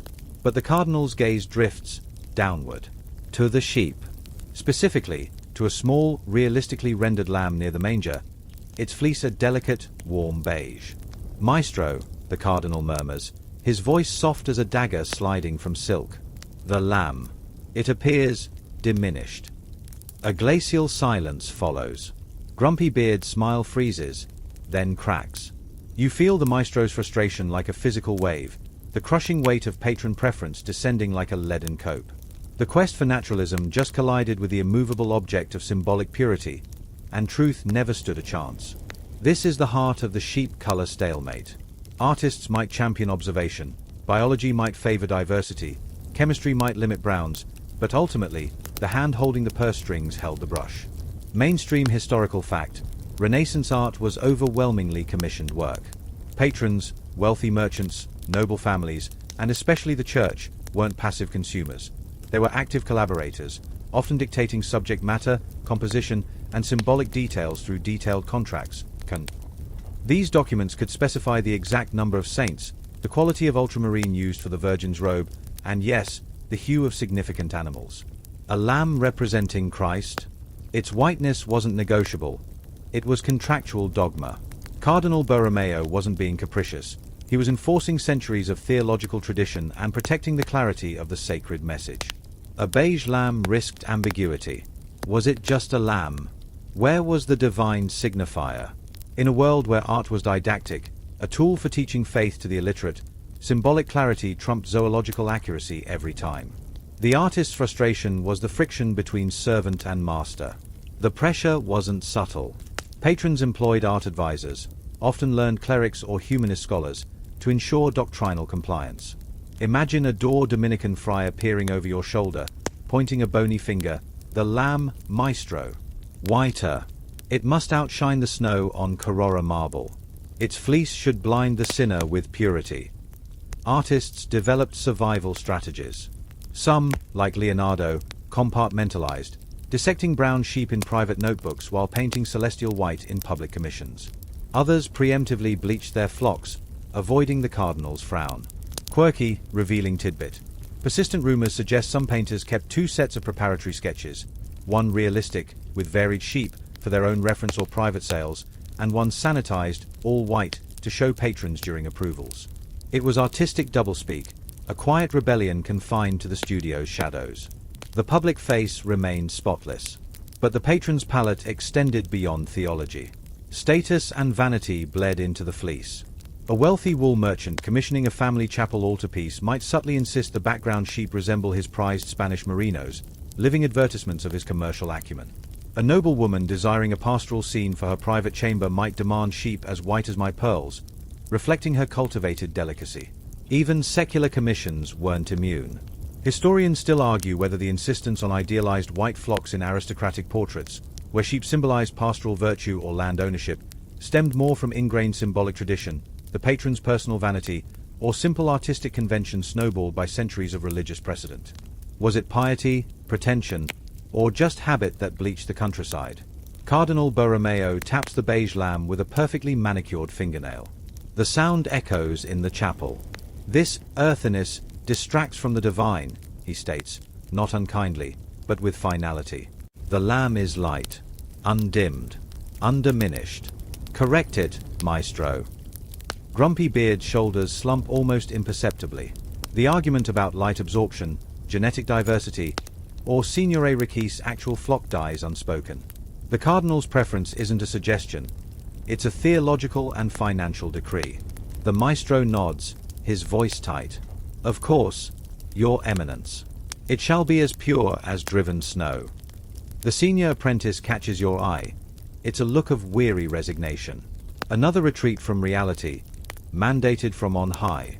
The cost of defiance was steep. An artist known for unorthodox details, like stubbornly brown sheep, risked his reputation. Patrons talked. Commissions dried up. The guild might frown. In extreme cases, doctrinal deviations could attract unwelcome attention from actual inquisitors, though sheep color alone was unlikely to spark flames. Mostly, it was economic death by 1,000 cuts. Why risk bankruptcy over a barnyard animal's hue? The path of least resistance gleamed with lead white and patron approval. As Cardinal Borromeo sweeps out, trailing incense and unassailable authority, the workshop exhales. Grumpy Beard picks up a broad brush, dips it savagely into the pot of Bianco di San Giovanni, and begins obliterating the beige lamb with thick, opaque strokes. Each swipe feels like a surrender, a layer of truth buried under the weight of expectation. The earthy warmth vanishes, replaced by a cold, symbolic radiance. It's technically flawless, symbolically impeccable, and utterly lifeless. The senior apprentice mutters under his breath, a dark joke lost in the scrape of bristles. There. Now it's not just pure, it's profitable. Back in your quiet room, the fan's hum replaces the chapel's solemn silence. The frustration lingers, the artist's vision clipped by the patron's prerogative. The sheep color debate, for all its seeming absurdity, crystallizes the Renaissance artist's tightrope walk, balancing the exhilarating new science of observation with the immovable mountains of tradition, faith, and financial necessity. Sometimes, the mountains won. The pure white lamb glows on the altarpiece, a beacon of orthodoxy, while the ghost of the beige lamb fades, a casualty of the unwritten contract between truth and power. Sleep offers no resolution, only the soft drone of acceptance, a reminder that even the most passionate argument can be silenced by the whisper of a cardinal slipper on cold marble. The patron's palette, it seems, mixed its colors with gold and fear, leaving little room for inconvenient browns. Section 15. The thick scent of lead white hangs heavy in the workshop long after Cardinal Borromeo's incense fades. Grumpy Beard's brushstrokes are decisive, almost angry, as he obliterates the last trace of beige from the sacrificial lamb. You watch the senior apprentice, his face carefully neutral, grinding more Bianco di San Giovanni with extra vigor. The message is clear, echoing through the pigment-stained air. Don't argue. Don't deviate. Paint them white. This surrender isn't isolated. It's a ripple becoming a wave, washing across the artistic landscape of Italy. Conformity isn't just enforced by cardinals. It's baked into the very system training the next generation of painters. You're witnessing the birth of the white sheep trend, not a spontaneous artistic movement, but a slow, relentless tide of institutionalized expectation, seeping from master to apprentice like toxic pigment through linen. The engine driving this conformity? The Renaissance workshop system itself. Forget art schools. This was master-apprentice lineage, a centuries-old guild tradition. Mainstream historical fact. Young boys, sometimes as young as 7 or 8, entered a master's bottega as apprentices. Their training was immersive, hierarchical, and intensely practical. They didn't start by debating sheep symbolism. They began by sweeping floors, preparing panels, grinding pigments, and endlessly copying. They traced master drawings. They replicated drapery folds, facial types, and compositional formulas from the workshop's pattern books. They learned by rote repetition, absorbing the master's style, preferences, and, crucially, his acceptable norms as gospel truth. Innovation was risky. Replication was safe. Painting a sheep brown wasn't just artistically suspect. It was a deviation from the workshop's established method, a potential mark of poor training or disrespect. Why risk your master's wrath, and your future employability, over fleece? Imagine the relentless routine. You, the junior apprentice, spend hours hunched over a worn parchment. Before you lies a meticulously detailed drawing by Grumpy Beard himself, a perfect, radiantly white lamb, its fleece rendered in precise, overlapping strokes of lead white tinted with the faintest touch of yellow ochre for warmth in the deepest shadows. Your task? Reproduce it. Exactly. Stroke for stroke. Hue for hue. There's no field trip to Signore Ricci's farm today. No discussion of light absorption or genetic diversity. Just the master's approved model, the workshop's correct sheep. You learn not how to observe a sheep, but how to paint this specific, idealized sheep. Quirky, mind-numbing tidbit. Some larger workshops reportedly developed internal sheep rendering manuals, sheets of approved poses, fleece textures, and, inevitably, the precise pigment mixtures for achieving the workshop standard luminous white. Apprentices memorized them like catechism. Deviation meant redoing the panel or worse, scrubbing latrines. The pressure wasn't theological debate. It was daily, grinding conformity enforced by chores and the master's critical eye. This system created astonishing technical skill but often stifled genuine observation. Apprentices trained solely on idealized workshop models struggled to translate real animals onto canvas. How do you render the messy clumps, the dust-ingrained roots of wool, the subtle variations in a brown used coat when your entire visual library is filled with pristine, uniform white? They defaulted to the familiar, the safe, the workshop-approved template. The white sheep became less a conscious choice and more an automatic reflex, the only sheep they truly knew how to paint well within the rigid stylistic framework they'd internalized. Historians still argue whether this pervasive conformity stemmed primarily from the practical need for efficient workshop production, standardization equals speed, the guild's emphasis on maintaining stylistic traditions and quality control, or simply the inherent conservatism of any master-apprentice system where challenging the teacher equaled professional suicide. Was it efficiency, tradition, or fear that bleached the next generation's vision? The effect was viral. An apprentice trained by a white sheep master like Grumpy Beard would likely become a master perpetuating the same ideal. He'd acquire his own apprentices, drill them on his approved white sheep model, slightly modified, perhaps, but still fundamentally white, and send them out into the world. Patrons, seeing white sheep dominate the art in churches and palazzas, came to expect it, reinforcing the demand. Artists wanting commissions conformed. The cycle tightened. Painting a brown sheep required not just artistic courage, but actively unlearning years of ingrained workshop training, a daunting prospect when your livelihood depended on mastering the accepted style. It was easier, safer, and more profitable to paint the flock as white as the master's beard. You see it in the senior apprentice now. He's no longer frustrated, he's resigned, almost comfortable. He paints white sheep with smooth, practiced efficiency, his brush moving with muscle memory. The earthy challenge of Signore Ricci's farm is a distant, irrelevant memory, overruled by the workshop's luminous orthodoxy. He's become a conduit for conformity, a link in the chain transmitting the white sheep dogma forward. The vibrant, messy reality of the animal world is filtered out, replaced by the sterile perfection of the workshop model. The air thrums with the quiet hum of routine, pestles grinding, brushes swishing, all reinforcing the same flawless, bleached vision. The argument hasn't been won.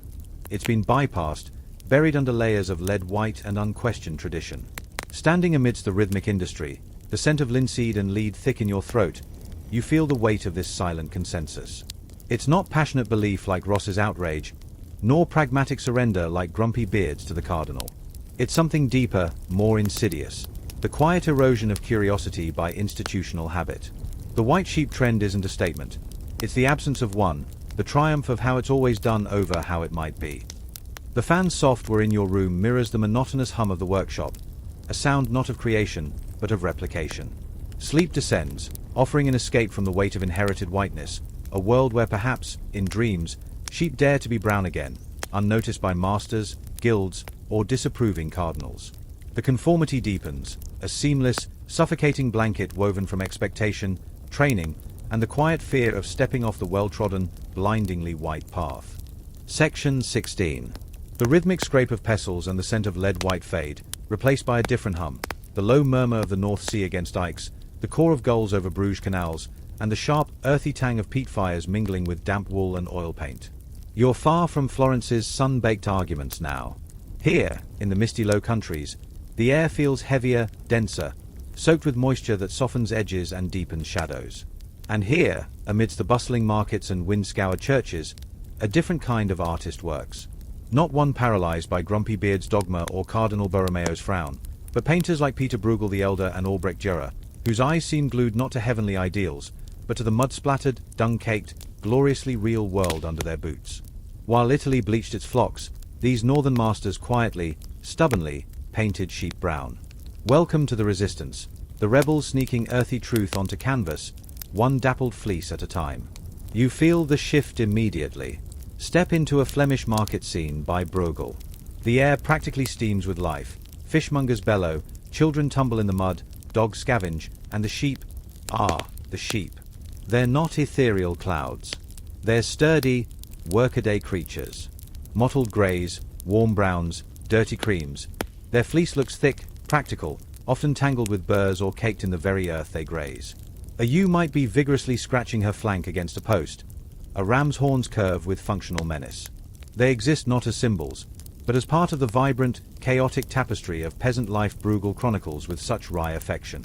Mainstream historical fact: the Northern Renaissance, particularly in the Netherlands and Germany, developed a distinct tradition of meticulous realism, often focused on genre scenes, everyday life, landscapes, and portraiture. While influenced by Italian humanism, Northern artists retained a stronger connection to the detailed observation characteristic of earlier Flemish masters like Jan van Eyck. Their realism wasn't a philosophical crusade. It was an ingrained habit of seeing, a desire to capture the world in all its unvarnished, often humorous, detail. Sheep were just another element in that rich, earthy mosaic. Albrecht Dürer, the Nuremberg master, took this observation to near-scientific levels.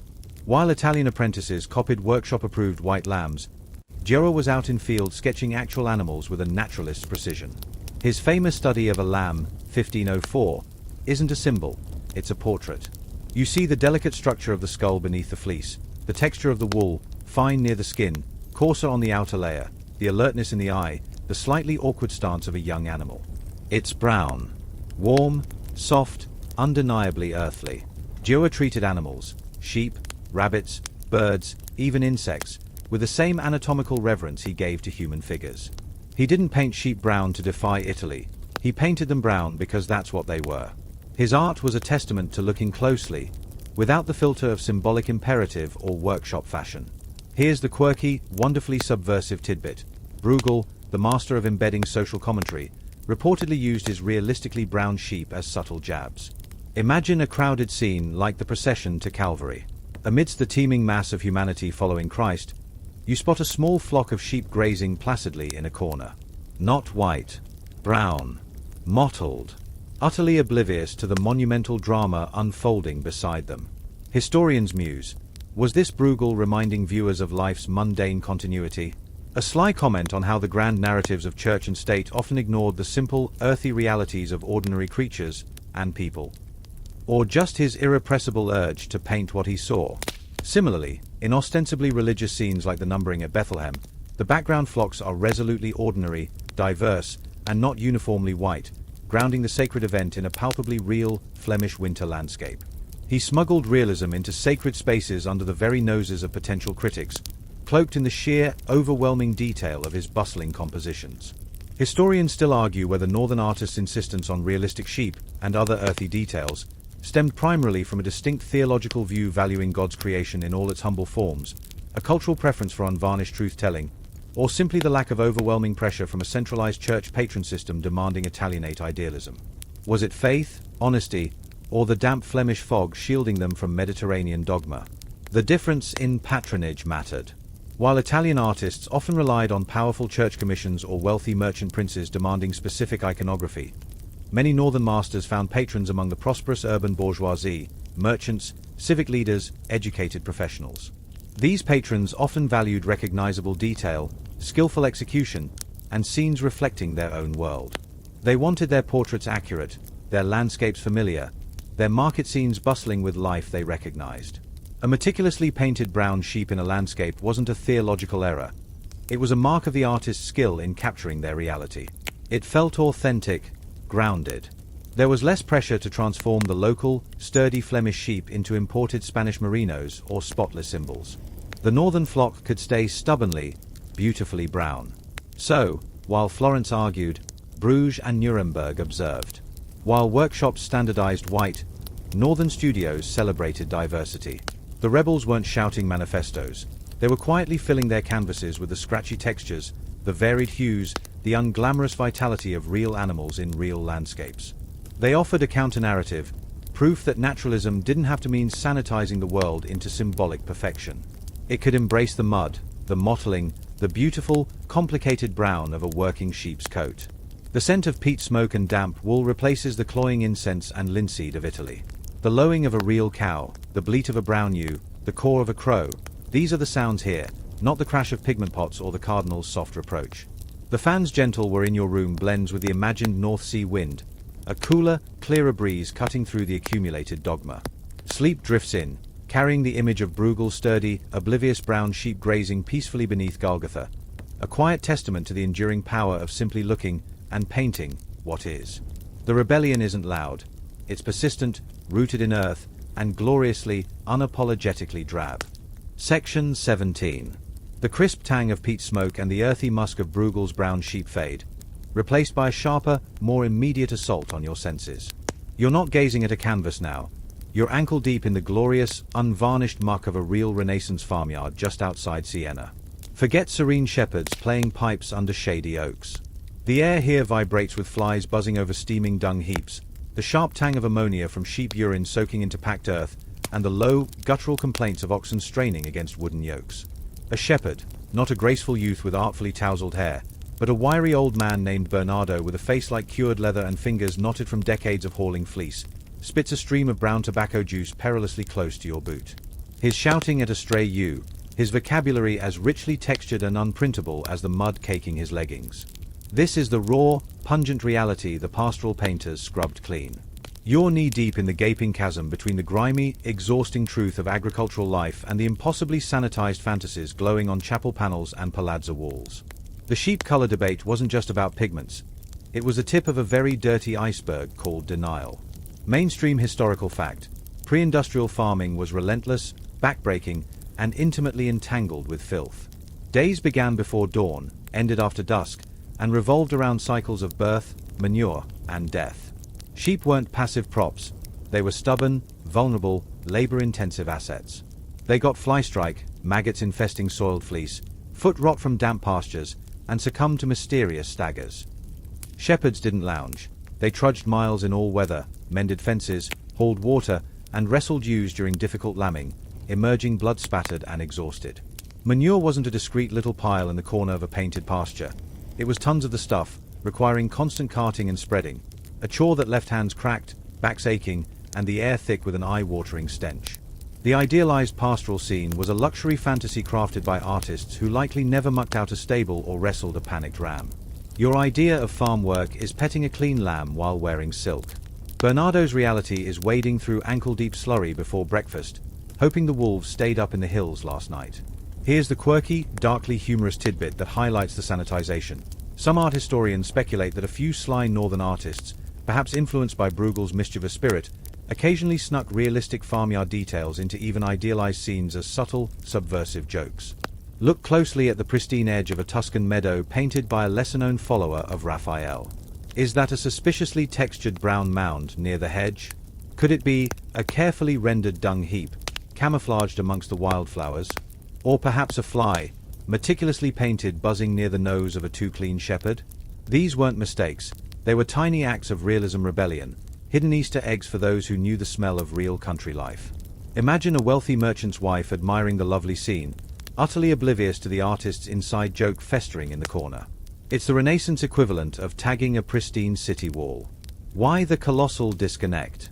Why did artists transform this sweaty, smelly, perilous existence into an eternal, deodorized picnic? Patron demand was key. Nobles and wealthy merchants commissioning idyllic landscapes for their villas weren't paying to be reminded of dysentery, blistered hands, or the constant stink of manure. They wanted escapism, a vision of the countryside scrubbed clean of labor and struggle, a peaceful, harmonious backdrop reflecting their own idealized dominion over nature and the peasants who worked it. The pastoral became a symbol of leisure, refinement, and nostalgic longing for a simpler, cleaner world that never truly existed. Painting Bernardo's cracked hands or the flies swarming the sheep dip wouldn't sell. Painting a shepherd in a spotless tunic, serenely guarding pearly white sheep under perpetually golden hour. That was pure escapist gold. Historians still argue whether this pervasive sanitization stemmed from conscious aristocratic disdain for peasant labor, a genuine human desire for beauty unmarred by ugliness, or simply the commercial necessity of giving patrons what they wished the world looked like, not what it actually did. Was it snobbery, aspiration, or just good business sense? The sheep, in their contentious hues, became potent symbols of this cleansing. A dirty brown or grey sheep wasn't just zoologically accurate. It was a visceral reminder of the muck, the flies, the sheer animality of the farm. It anchored the scene in the unpleasant realities patrons paid to forget. A uniformly white flock, however, transcended biology. It symbolized purity, order, and control. It looked clean, even if real shepherds knew washing a sheep thoroughly enough to achieve that look was a Herculean task rarely attempted. The white fleece became a visual metaphor for the entire sanitized pastoral fantasy. Nature tamed, beautified, and stripped of its inconvenient messiness. Painting them white wasn't just ignoring reality. It was actively constructing a parallel universe where labor vanished, dirt dissolved, and even the sheep cooperated in the illusion. Bernardo's grizzled face and manure-caked boots had no place in this perfumed dreamscape. Standing in Bernardo's yard, dodging a curious, and noticeably brown, goat trying to nibble your sleeve, the absurdity hits you.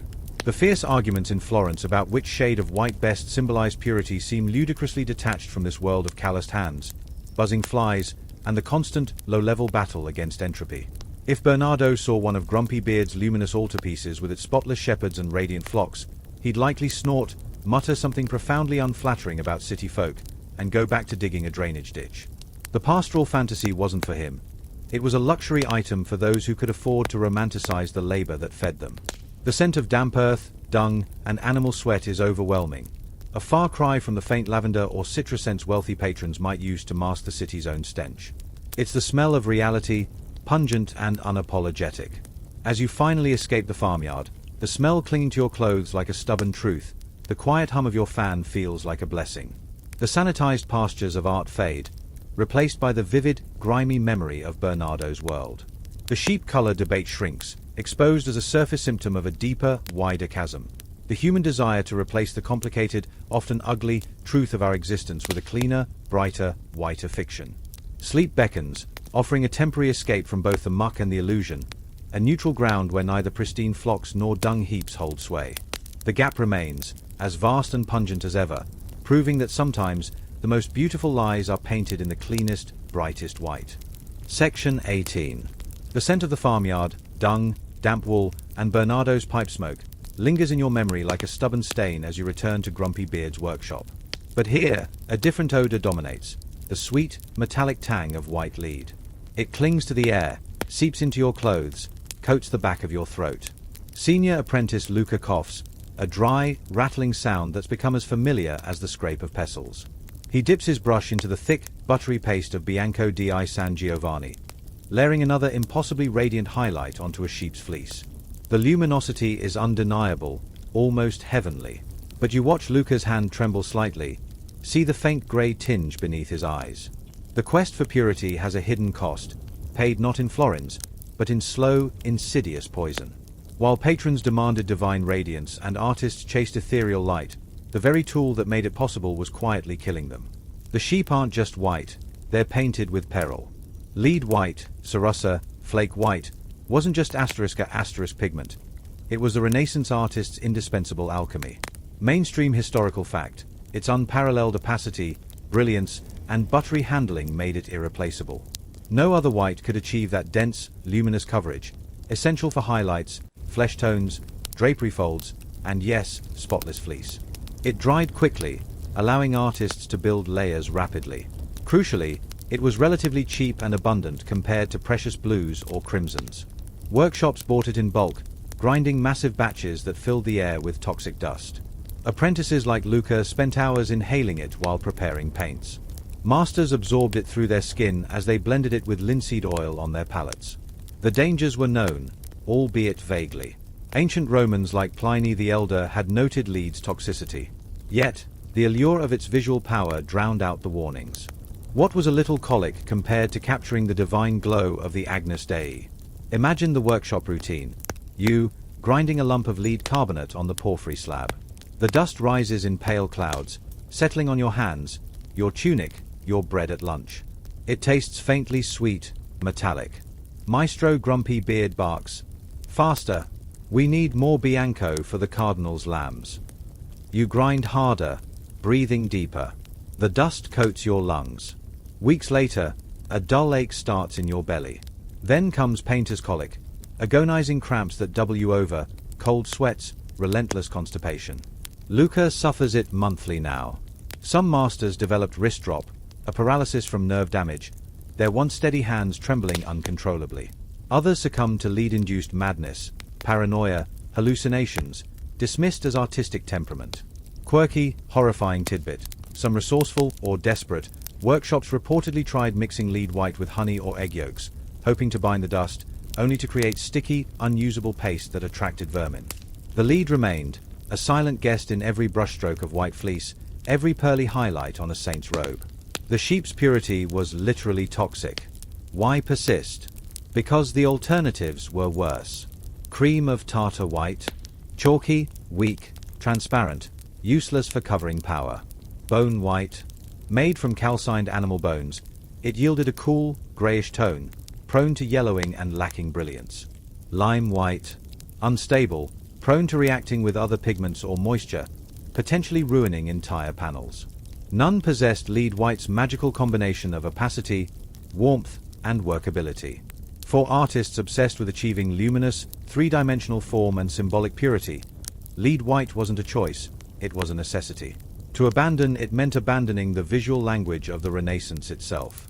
Historians still argue whether the pervasive use of toxic lead white stemmed from genuine ignorance of its full effects, a grim acceptance of occupational hazards, or the simple, crushing pressure of artistic and commercial demands that left no room for safety. Was it denial, fatalism, or the blinding pursuit of beauty at any cost? The consequences rippled beyond individual suffering.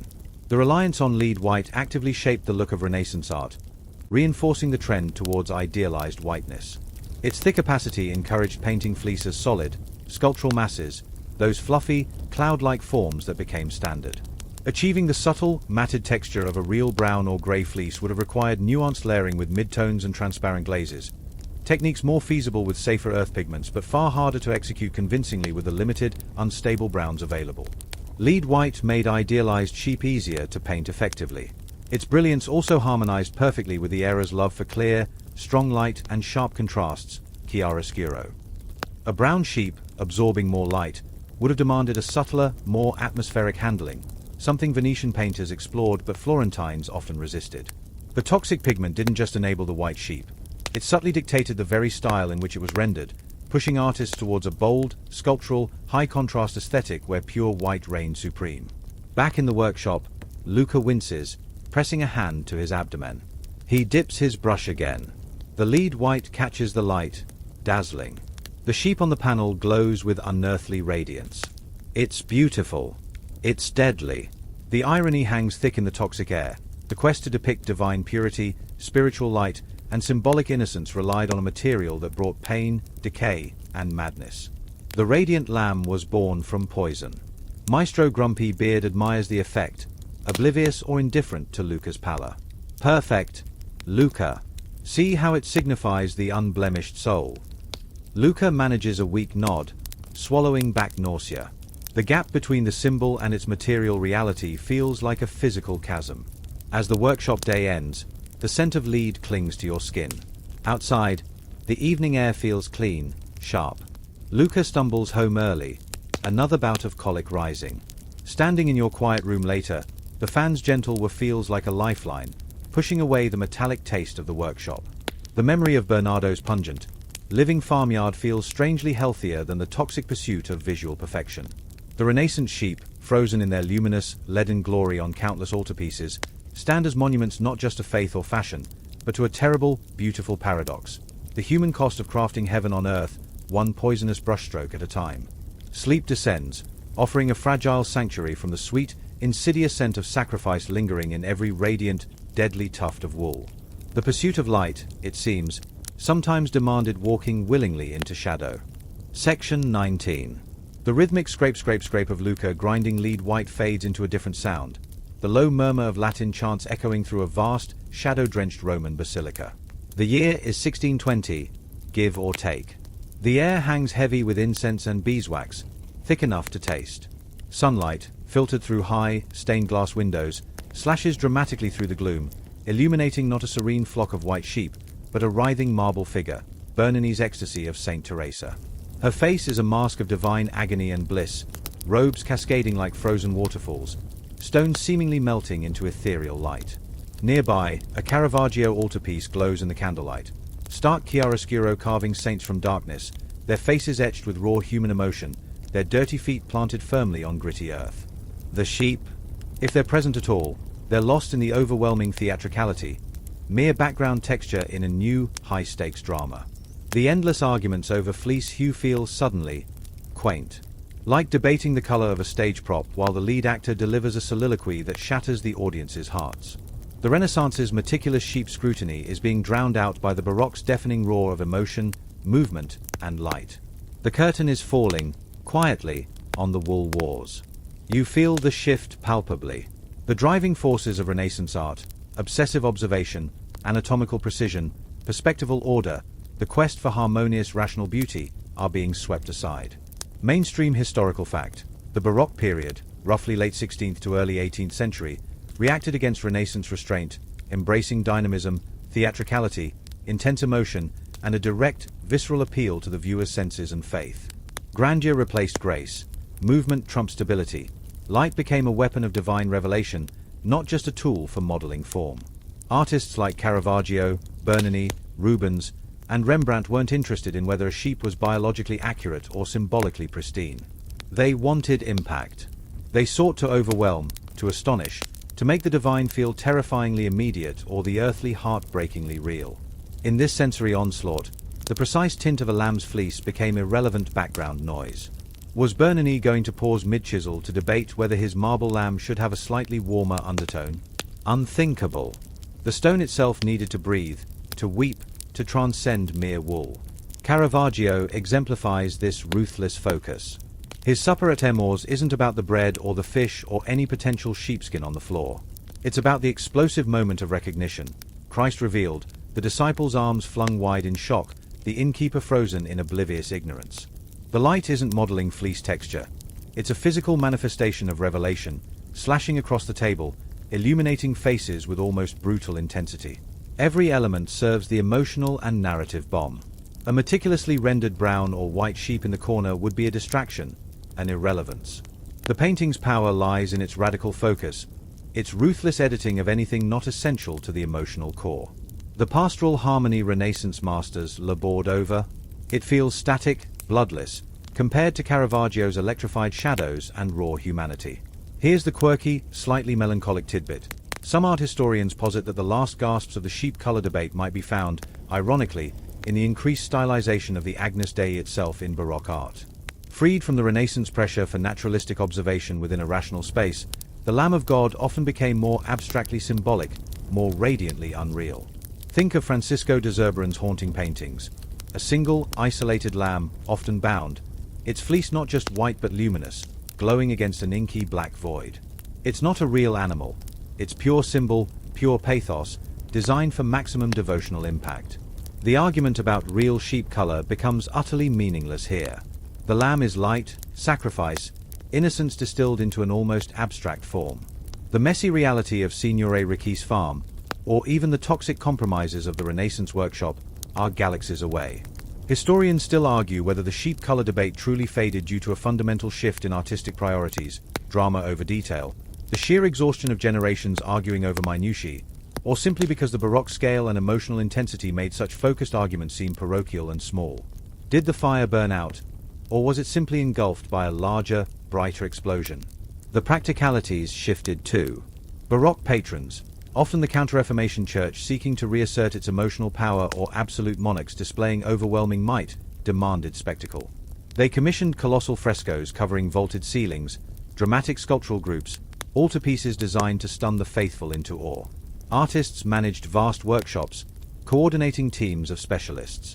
In this industrial-scale production focused on overwhelming effects, The hours once spent debating a single lamb's fleece with a cardinal or grinding the perfect non-toxic brown were a luxury few could afford. Efficiency demanded standardized solutions, trusted formulas. The workshop white sheep model, already entrenched, became an unquestioned shortcut, freeing mental energy for the complexities of swirling drapery, foreshortened limbs, and celestial explosions of light. The argument wasn't settled. It was bureaucratized, rendered irrelevant by the sheer scale and ambition of the new era. Back in Florence, the old workshops feel quieter, emptier. Grumpy Beard is long gone. Maestro Ross's fiery temper cooled by time. The senior apprentices who once sweated over fleece textures now paint generic white blobs in the backgrounds of busy Baroque altarpieces, efficient and unchallenged. The vibrant, frustrating energy of the debate, the field trips, the pigment experiments, the shouted heresies over muddy sheep, has dissipated. The air, once thick with lead dust and passionate disagreement, now carries the faint scent of size canvases and the murmur of specialized laboris. The quest for understanding the physical world through the humble sheep has been eclipsed by the quest to overwhelm the soul with sensory grandeur. Luca's cough, a relic of the old pursuit, fades into the hum of the fan in your quiet room. The sheep, once the epicenter of furious artistic and philosophical storms, have retreated into the background, their colors unchallenged, their symbolic whiteness finally secure, and strangely insignificant against the dazzling, tumultuous spectacle unfolding center stage.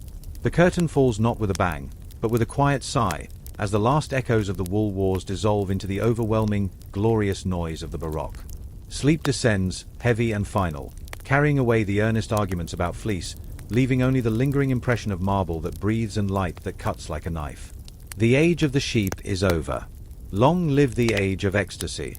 Section 20. The thunderous echoes of Bernini's marble angels fade into a gentler sound. The soft rustle of silk, the delicate clink of porcelain teacups, and the distant bleating of impeccably white sheep. You've drifted forward, landing in the sun-dappled, meticulously composed world of the 18th century Pastoral. The air here smells of rosewater, freshly cut grass, and the faintest trace of oil paint. Picture it. Rolling hills recede in perfect, Claudine perspective. A meandering river reflects a perpetually golden sunset. Graceful willows frame a scene of rustic tranquility. And there, dotting those velvety green slopes, are the sheep. Not Caravaggio's gritty survivors or Bruegel's sturdy laboris, but fluffy, pearly white confections. They look less like animals and more like decorative puffs of cloud arranged by an interior designer. The Baroque's emotional hurricane has passed, leaving behind a calmer, prettier landscape. Yet, gazing at these flocks, a curious realization dawns. The fierce Renaissance arguments might be forgotten, but their outcome, the luminous white sheep, lingers like a stubborn ghost. The wool wars are over, but the bleached flock endures, a quiet testament to artistic inertia. This is the era of the fete galante, the picturesque landscape, the aristocratic fantasy of nature perfected. Mainstream historical fact: artists like Jean-Antoine Watteau in France, Thomas Gainsborough in England, and countless followers of Claude Lorraine crafted visions of an idealized countryside.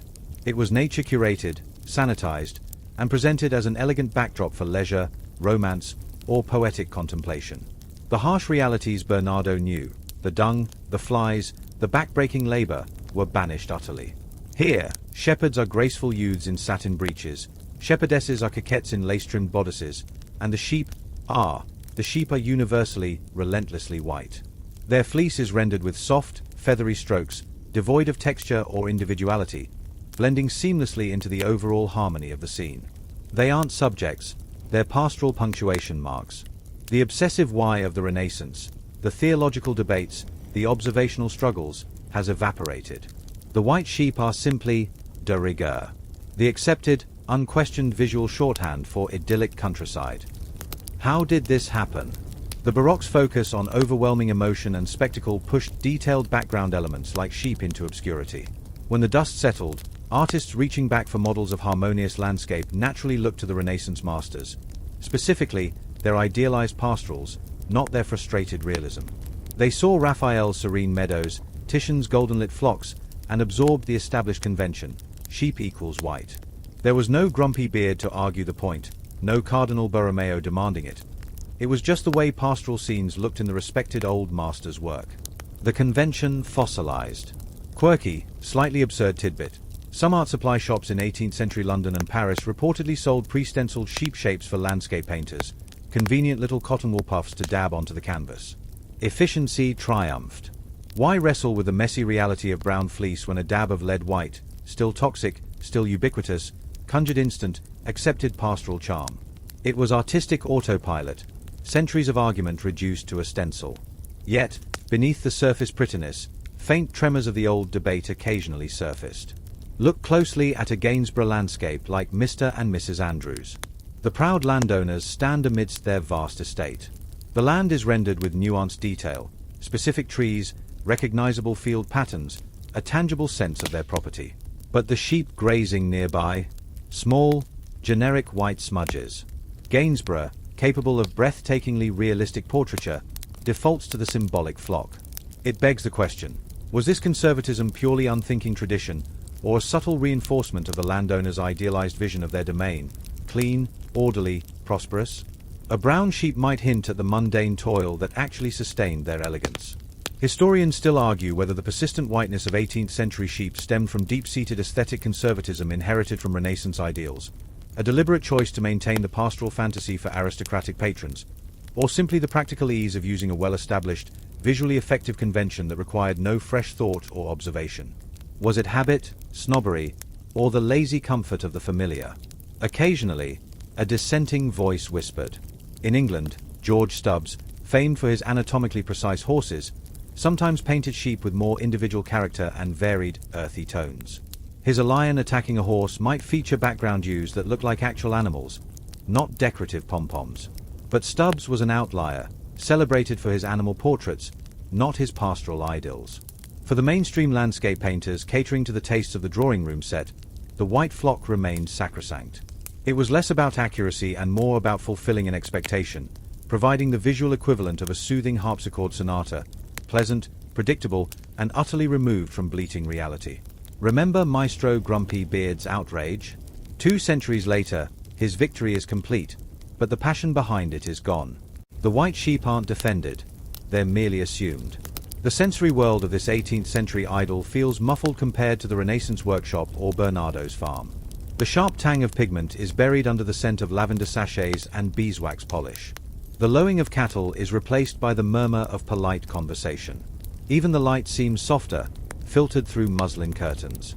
The sheep themselves are silent ornaments in this carefully constructed serenity. Their persistent whiteness is no longer a theological battleground or an economic statement. It's a decorative heirloom, passed down through generations of artists who stopped asking why. The fierce debates over perception, symbolism, and material reality that once made the color of fleece feel like a world-shaking question have faded into a comfortable, unexamined tradition. The flock is bleached, not by argument, but by indifference. Standing before one of these impossibly serene landscapes, the quiet hum of your fan seems to merge with the imagined rustle of silk and the distant tinkle of a fountain. The pressure is gone. The frustration is absent. Only a faint melancholy lingers, the sense of something lost. The Renaissance's burning curiosity, for all its blind spots and toxic compromises, at least grappled with the world's complexity. Here, complexity is smoothed away, replaced by a vision where even the sheep conform to a preordained, pearly perfection. The white flock endures, a beautiful, bloodless ghost of arguments long settled and questions long forgotten. Sleep drifts in, gentle as a Watteau breeze, carrying the image of those unchallenged, unremarkable white puffs on an eternal, untroubled hillside. The echo is faint, but it's there, the legacy of the wool wars, preserved not in passion, but in perfect, predictable, porcelain purity. Section 21. The scent of rosewater and oil paint fades, replaced by the sterile tang of a modern museum gallery. Fluorescent lights hum overhead, illuminating a wall of Renaissance masterpieces. Tourists shuffle past, murmuring appreciatively at Botticelli's Primavera, Raphael's Madonna of the Meadow, Titian's Bacchus, and Ariadne. You pause before a pastoral scene, its flock of sheep glowing like scattered pearls on emerald velvet.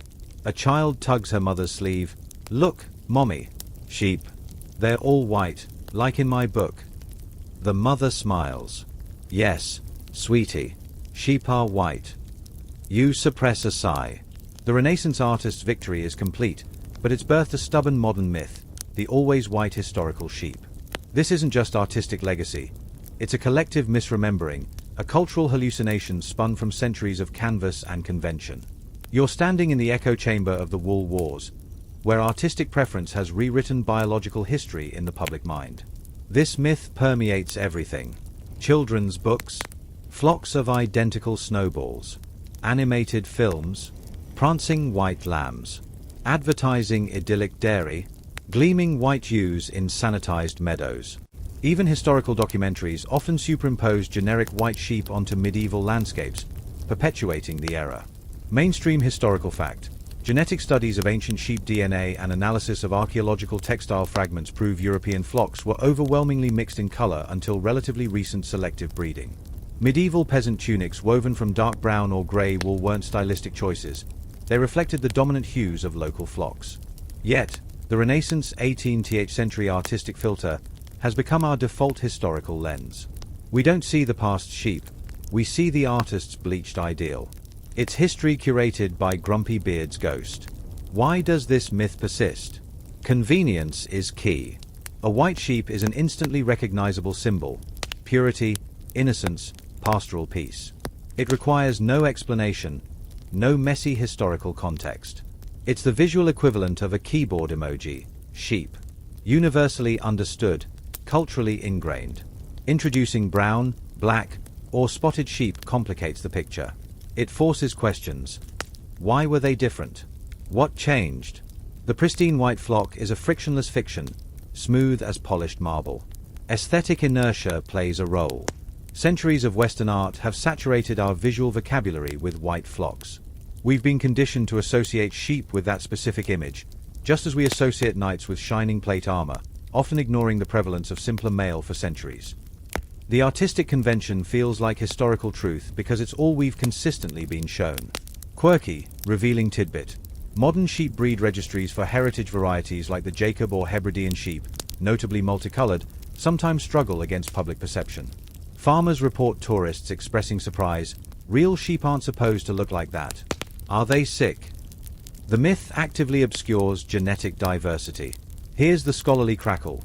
Historians and agricultural scientists still argue fiercely about the extent of the disconnect. Was the Renaissance shift to white sheep in art a modest exaggeration of a real trend, driven by Merino influence?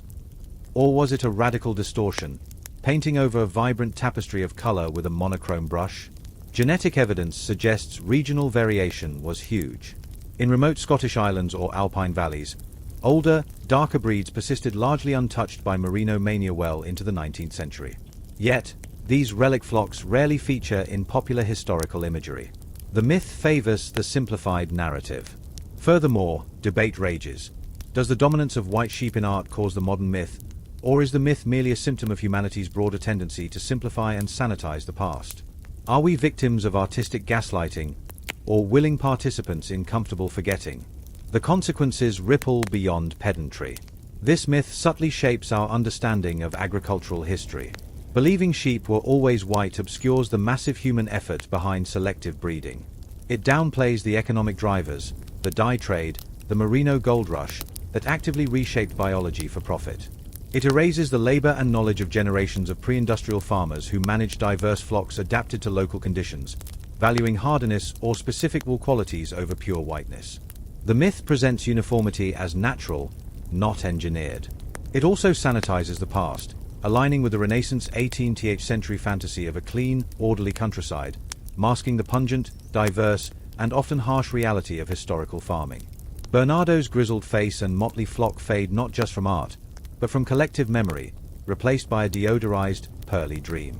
Challenging the myth feels like pushing against a cultural tide. Pointing at a Bruegel print. See? Brown sheep. Often earns polite bafflement. Oh, how quaint and primitive, the gaze implies, relegating realism to a historical aberration, not the norm. The luminous white flock has become the default setting in our historical imagination, as ingrained as the idea of Vikings wearing horned helmets, another artistic fiction. It's a testament to ART's terrifying power, not just to reflect the world, but to remake it in our minds generation after generation. The artists won the wool wars, but the true casualty was complexity itself. Standing in the museum's quiet hum, the child's voice echoes, "Sheep are white." The words hang in the air, a simple sentence weighted with centuries of artistic victory and historical amnesia. The fan software in your room later feels like a counterpoint, a small, persistent reminder that reality is rarely so monochrome. Sleep offers no easy answers, only the lingering image of a world where truth is colored not by biology, but by the enduring, blinding power of a beautiful, convenient lie. The always white sheep graze on in our collective dream, unchallenged, a pastoral phantom woven from lead white and longing. Section 22. The sterile museum air dissolves, replaced by the comforting scent of old paper and dust in a university library's deepest stacks. Fluorescent lights flicker overhead as you trace a finger along cracked leather spines. Asterisk pigment analysis in Trecento frescoes. Guild regulations of the Art della Lana, 1420 to 1480. Symbolic taxonomies in post-Tridentine iconography. Asterisk buried between volumes on Byzantine mosaics and Mannerist grotesques. You find it, a thin, grey pamphlet, its title nearly invisible. Ovine chromatic disputations in Quattrocento Florentine botteghi, a neglected nexus. You blow dust off the cover. Inside, dense footnotes dissect workshop inventories, pigment receipts, and obscure marginalia about Master Antonio's displeasure re Bruno Agnes. This is where the wool wars went to die, the realm of the hyper-specialized, the academic footnote, the conference paper delivered to 3 sleep-deprived postgrads. Why does a debate that once made masters hurl vermilion pots now languish in such exquisite obscurity? You're confronting the quiet burial ground of art history's quirky truths. Mainstream historical fact: art history, like any discipline, prioritizes narratives. The Renaissance gets packaged as sweeping arcs, the rediscovery of perspective, the triumph of humanism, the genius of Michelangelo. These are seismic shifts, easily taught, grandly exhibited. The sheep color debate? It's granular. It's messy. It doesn't fit neatly into slide decks celebrating the David or the Sistine Chapel ceiling. It reveals artists not as transcendent geniuses, but as frustrated craftsmen arguing over materials, patron pressure, and the gap between muddy reality and luminous ideals. This complexity threatens the clean, heroic narrative. Admitting that Leonardo painted white lambs while dissecting brown ones complicates the myth of the uncompromising visionary. Revealing that Titian's flock was dictated partly by Venetian light and squirrel hair brushes diminishes the aura of pure artistic inspiration. The grand narrative prefers its heroes unsullied by pigment toxicity or cardinal tantrums. Here's the quirky, self-referential tidbit. Some art historians whisper about the sheep conspiracy, a half-joking theory that senior academics actively suppress the topic. Why? Because acknowledging its significance means admitting how much Renaissance art was shaped by mundane forces. Bad chemistry, lead white's dominance, worse economics, merino wool sway, and the sheer blood-mindedness of men like Grumpy Beard. It drags the divine spark of genius down into the workshop's toxic dust and the farmyard's pungent muck. One obscure journal article reportedly titled Bianco over Bruno, Hegemony and Ovine Representation in Counter-Reformation Lombardy, was rejected by a major publication with a scribbled note, fascinating, but perhaps too ovine-centric. The gatekeepers, it seems, prefer their history fleece-free. The debate also suffers from perceived absurdity. Try explaining it at a dinner party. So, Renaissance painters nearly came to blows over whether sheep should be brown or white. Cue polite smiles, stifled chuckles, a swift topic change to the Medici's poison rings. It sounds trivial, a comic footnote. Modern audiences, saturated with ironic detachment, struggle to grasp the stakes. Theology compromised by a beige lamb, livelihoods lost over a disputed grey ewe, artistic credibility hanging on fleece texture. We've lost the visceral understanding of a world where symbols held life or death power and a contract could specify wool hue. The debate feels alien, a relic of an overly earnest, argumentatively hairy past. Its obscurity is a shield against our own condescension. Furthermore, the wool wars lacked a clean resolution. No treaty was signed. No papal bull decreed sheep shall be white forevermore. The argument simply faded. Baroque spectacle drowned it out. Academic specialization buried it. The reasons are diffuse: shifting artistic priorities, toxic pigments, imported wool, institutional conformity. Without a dramatic climax, no Martin Luther nailing a treatise on ovine diversity to a church door, the story lacks punch. Historians still argue whether the debate's disappearance stems more from genuine intellectual evolution, Baroque concerns eclipsing Renaissance ones, the silent victory of economic and symbolic pressures, or simply the weight of accumulated artistic habit making the question seem tiresome. Did it resolve, or just exhaust its participants? The consequences of this burial are subtle but profound. By ignoring the sheep, we miss a masterclass in how art actually gets made. It wasn't just divine inspiration flowing onto canvas. It was a brutal negotiation between the eye, what the artist saw, brown, motley flocks. The hand, what the artist could physically achieve, lead white's ease versus brown pigment's limitations. The wallet, what the patron demanded, white equals purity, merino prestige. The tradition, what the workshop taught, copy the master's approved white model. The spirit, what the church decreed, the lamb must shine. This messy, five-way tug-of-war shaped every brushstroke on every fleece. Understanding it reveals Renaissance art not as a parade of immutable masterpieces, but as a battlefield of compromise, pragmatism, and quiet rebellion. Forgetting the sheep means forgetting the sweat, the arguments, the lead poisoning, and the cardinal's frown that forged those timeless visions of pastoral bliss. We trade gritty, human truth for smooth, untouchable myth. Closing the dusty pamphlet, the library's silence feels heavy. Outside, the modern world buzzes, phones chirp, traffic hums. The fierce passions of Grumpy Beard, the toxic struggles of Luca, Bernardo's earthy reality, Titian's atmospheric indifference, all condensed into a forgotten thesis in a forgotten corner. The fan's soft "We're in your room" mirrors the lonely hum of the library's climate control, preserving arguments no one remembers. Sleep offers no grand revelations, only the quiet melancholy of history's selective memory. The wool wars weren't lost, they were simply filed away under ovine, miscellaneous. A testament to how the grand narratives we cherish often depend on the quirky, complicated truths we choose to overlook. The bleached flock grazes on in the spotlight. The messy, colorful reality remains in the shadows, waiting for a curious soul to blow off the dust. Section 23. The library's dust clings to your thoughts like pollen as you step back into the night air. That buried pamphlet on ovine chromatic disputations, its arcane fury over fleece, feels suddenly less obscure. It's not just about sheep or pigments or forgotten workshops. It's a tiny, woolly mirror reflecting a colossal human truth, our breathtaking, bone-deep stubbornness when facts collide with tradition. The Renaissance painters didn't just argue about sheep. They staged a 200-year drama of cognitive dissonance, a masterclass in how fiercely we cling to comfortable illusions, even as evidence bleats loudly at the gate. You feel it now, that familiar tension, the gravitational pull of what's always been versus the jagged edge of what actually is. Picture Grumpy Beard again, jabbing a finger at Lorenzo's brown lamb sketch. His outrage isn't just artistic preference, it's existential.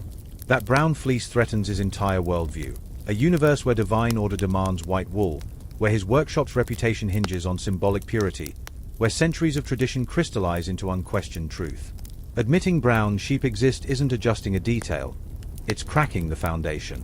Mainstream psychological fact. This resistance mirrors what modern cognitive science calls belief perseverance, the tendency to cling to initial convictions even after contradictory evidence arises.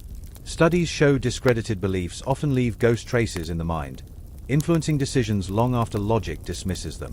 The Renaissance masters, for all their genius, were no different. Faced with the motley reality of Signore Ricci's farm, they didn't rejoice at newfound knowledge, they dug trenches around their lead-white ideals. The mechanisms are hauntingly familiar. Selective observation. Artists dispatched to sketch real sheep focused on merino imports or isolated white flocks, ignoring the drab majority. Reinterpretation. A brown lamb became symbolic of earthly sin, not biological fact. Institutional enforcement. Guilds and patrons punished deviations, making conformity safer than curiosity. Sound eerily modern? It should. Quirky, unnerving tidbit.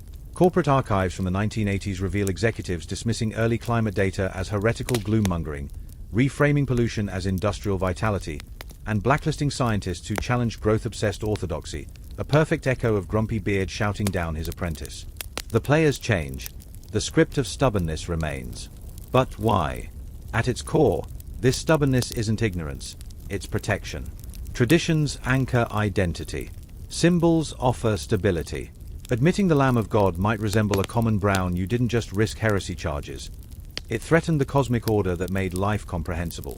For Maestro Rossi, defending white sheep defended his status, his craft's sacred purpose, his very sense of place in a chaotic world. Letting go felt like free fall. Historians still argue whether the Renaissance's famed rebirth of reason was truly a victory for open-minded inquiry or merely a shift from medieval religious dogma to scientific aesthetic dogma, swapping church decrees for perspective grids and pigment chemistry, yet retaining the same human impulse to enforce conformity and dismiss inconvenient truths. Was the era enlightened, or just trading one set of chains for another, gilded set? The sheep color saga exposes this paradox beautifully. The same artists dissecting cadavers for anatomical truth, studying light with proto-scientific rigor, were often the ones vehemently denying biological diversity in sheep. They championed observation, but only where it didn't cost them commissions, status, or cosmic comfort. The contradiction wasn't hypocrisy, it was human nature. We compartmentalize. We rationalize. We build elaborate intellectual fortresses to keep the messy, challenging real world at bay. Luca's lead white sheep weren't just toxic, they were psychological armor. And the cost? Beyond toxic workshops and buried debates, this stubbornness stunted potential. Imagine if Renaissance artists had embraced the motley flock.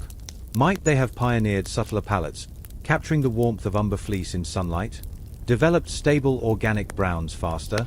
Created a richer, earthier sacred art that found divinity in diversity, not just purity? We'll never know. Tradition's inertia smothered those possibilities. The path not taken haunts the edges of Bruegel's realism and Stubbs's precision. Glimpses of what could have been, had stubbornness loosened its grip. Today, the pattern repeats. You scroll through news feeds, watching facts about pandemics, ecosystems, or social inequities slam into walls of denial, deflection, and dogma. The mediums change. Social media algorithms replace guild edicts, influencers echo cardinals, but the core remains. The terrified, furious refusal to relinquish comforting facades. That pamphlet in the library isn't history, it's a diagnostic tool. The Renaissance sheep debate is a fossilized case study in how we wage war against reality when it threatens our myths, our power, our sense of self. As the city hums around you, the fan's software at home becomes a metronome for this endless human rhythm, the thud of evidence against the fortress walls of belief. The wool wars didn't end. They evolved. Grumpy Beard's ghost lives in every boardroom dismissing data, every echo chamber shouting down dissent, every heart that chooses the clean, blinding white of certainty over the complicated, vibrant brown of truth.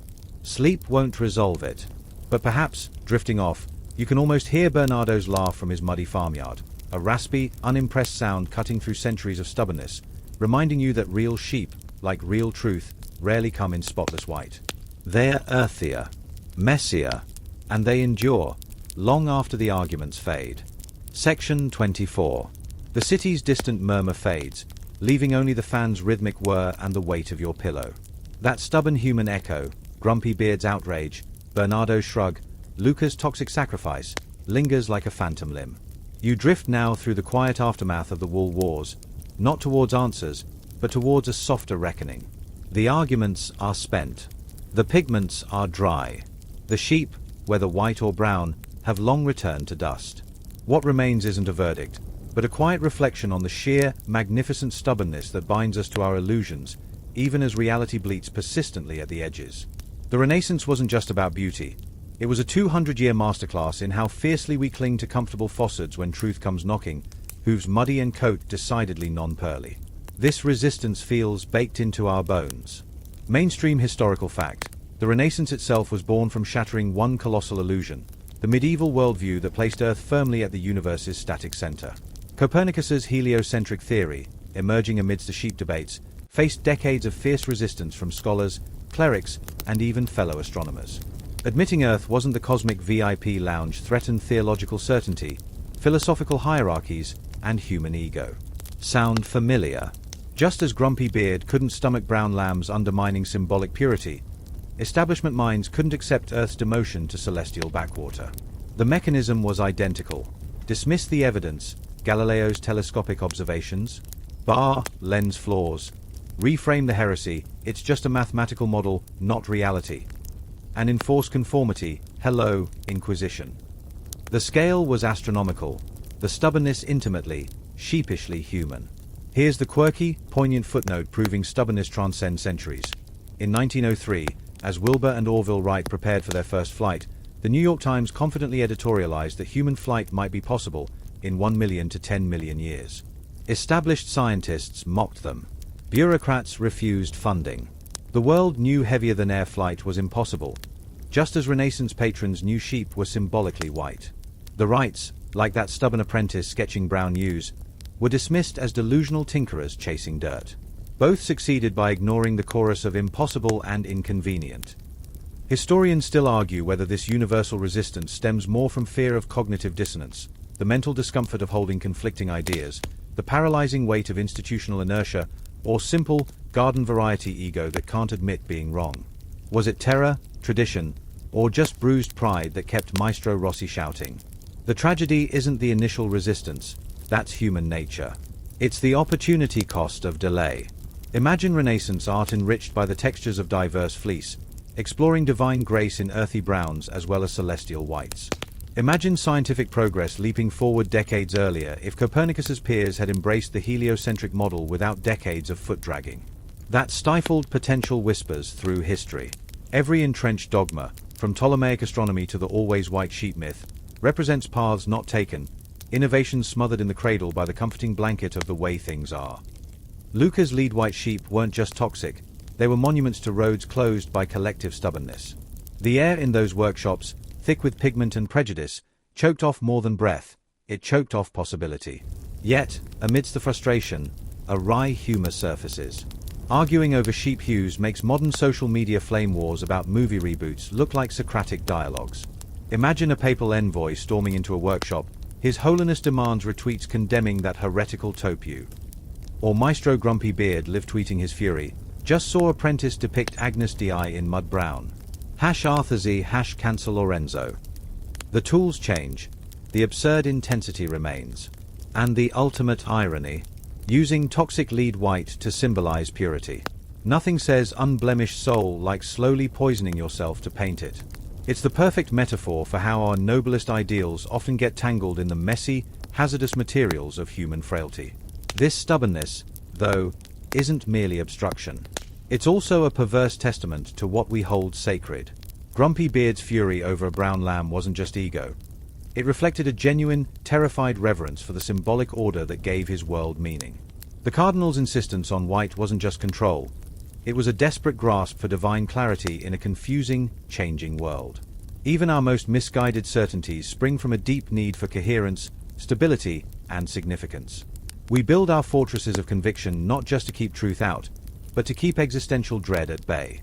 Admitting the sheep might be brown felt, to them, like admitting the universe might be indifferent, a terrifying void no amount of luminous lead white could fill. So, where does that leave us? Not with condemnation, but with a weary, compassionate sigh. The wool wars weren't a failure of the Renaissance, they were its utterly human signature. They reveal the era not as a smooth ascent to enlightened reason, but as a messy, contradictory stumble towards understanding.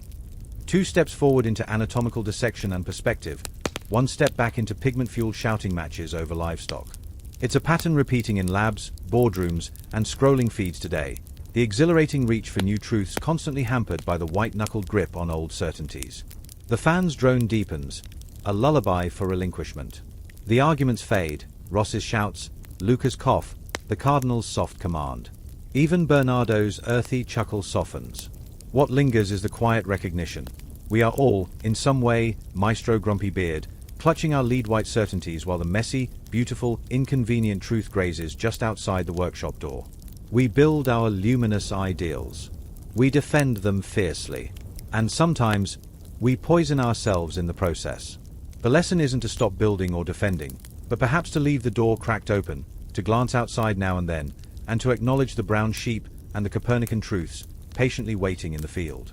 Sleep drifts closer, a gentle tide washing away the need for battle, leaving only the soft, stubborn, hopeful hum of being human. The fortress walls soften. The flock, in all its imagined and real colors, blurs into the gathering dark. Section 25. The fortress walls dissolve. Ross's shouts, Luca's cough, Bernardo's earthy chuckle, they recede like distant thunder over the Arno. Even the fan's rhythmic were softens, becoming the faintest breath against your cheek. You float now, untethered from dusty workshops and sunlit pastures, adrift in a vast, quiet space where the wool wars finally lose their grip. The arguments, once so urgent, so visceral, shrink to their true scale. intricate brushstrokes on a canvas larger than any maestro could comprehend. Those Renaissance painters didn't just bicker over fleece. They embroidered a tiny, frantic stitch in the grand, unfolding tapestry of human trying. And what is that tapestry, if not our endless, beautiful, ridiculous struggle to make sense of wool and stars and everything in between? The white sheep, the brown sheep, the poisoned pigments, the cardinal's frown, they blur into a single, soft truth. We grasp fiercely at understanding, even when it slips like lanolin through our fingers. Mainstream historical fact: the Renaissance obsession with realism, for all its blind spots and toxic compromises, fundamentally reshaped Western art. It birthed techniques, perspective, chiaroscuro, anatomical precision, that still underpin how we visually interpret the world. Titian's luminous atmospheres, Leonardo's dissections, Brunelleschi's vanishing points. These weren't erased by the Baroque's drama or buried in academic footnotes. They became threads woven permanently into the fabric of seeing. The sheep debate, for all its seeming absurdity, was a tiny pressure point within that seismic shift. It tested the limits of that new realism. How far could observation go when it crashed into faith, commerce, habit, and the sheer stubbornness of being human? The answer wasn't a clear victory for truth or tradition, but a messy compromise, a testament to ART's eternal negotiation between the eye and the heart, the real and the ideal. The grand tapestry absorbed the argument, muted its colors, but kept its texture.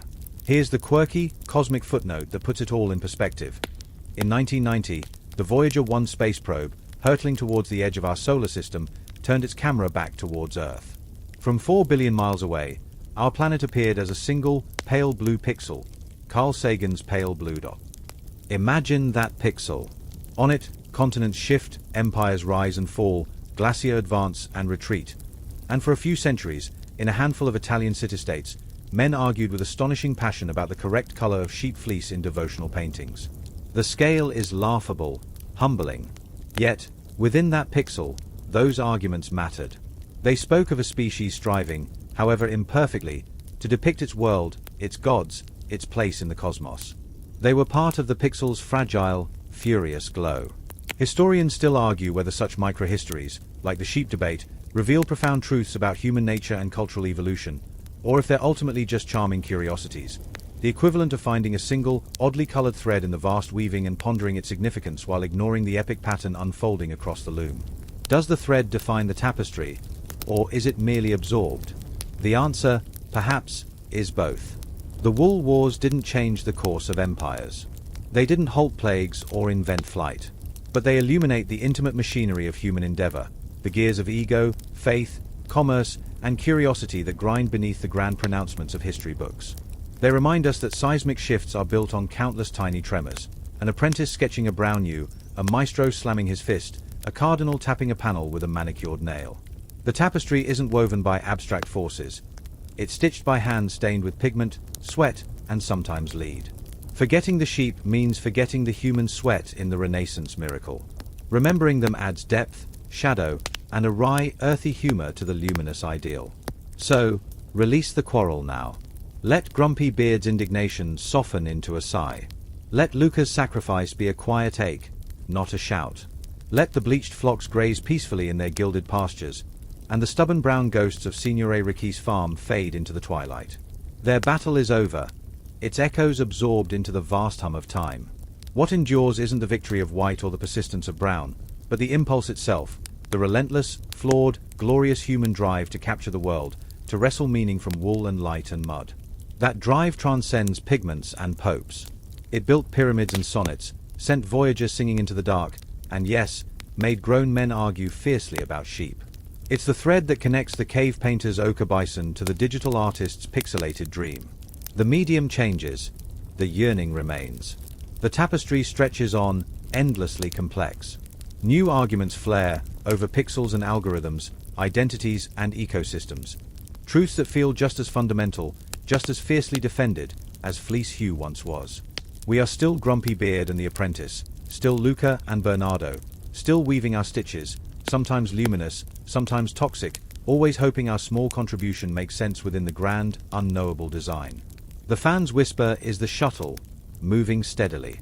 Your breath is the thread. Sleep is the gentle hand that stills the loom, if only for a while. The low hum deepens, softening the edges of the room, the arguments, the centuries. The precise shade of fleece ceases to matter.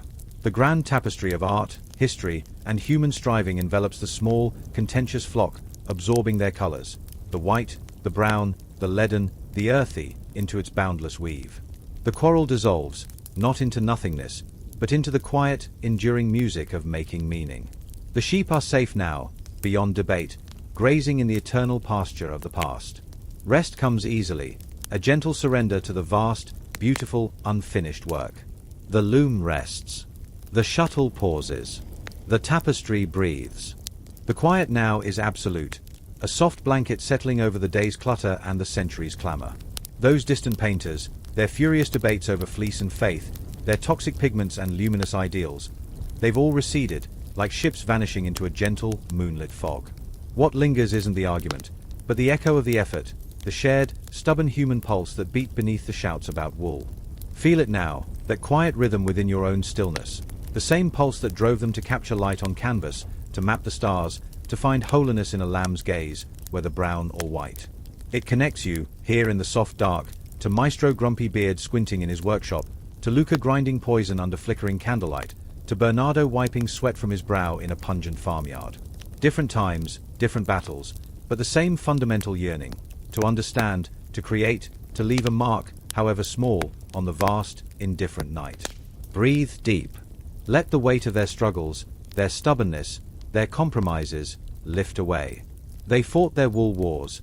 Your battles are your own, and for now, they too can rest. The grand tapestry they wove a thread into continues, a work too immense for any one hand, any one era, to complete. Your place in it isn't defined by fierce arguments won or lost, but by the quiet act of presence, of rest, of trusting the weave continues even as your eyes close. The sheep, finally free from scrutiny, drift as soft, formless shapes in the meadows of dream. No white, no brown, just peaceful shadows moving through deeper shadow. The fan's hum is the only sound now, a gentle lullaby older than pigments, older than arguments. It's the sound of time itself flowing, carrying away the fretful details, leaving only the essential calm. Surrender to it. Let your thoughts unravel like loose wool, soft and untroubled. There's no need to grasp, to understand, to solve the puzzle of fleece or the universe tonight. Simply be. Be the quiet space between stitches. Be the breath that steadies the loom. Be at peace within the grand, silent tapestry. The world outside, with all its colors and conflicts, will wait. For now, there is only this deep, welcoming dark, the rhythm of your own quiet being, and the gentle, unending hum that holds it all. Drift, drift, let go. End of script. Sweet dreams.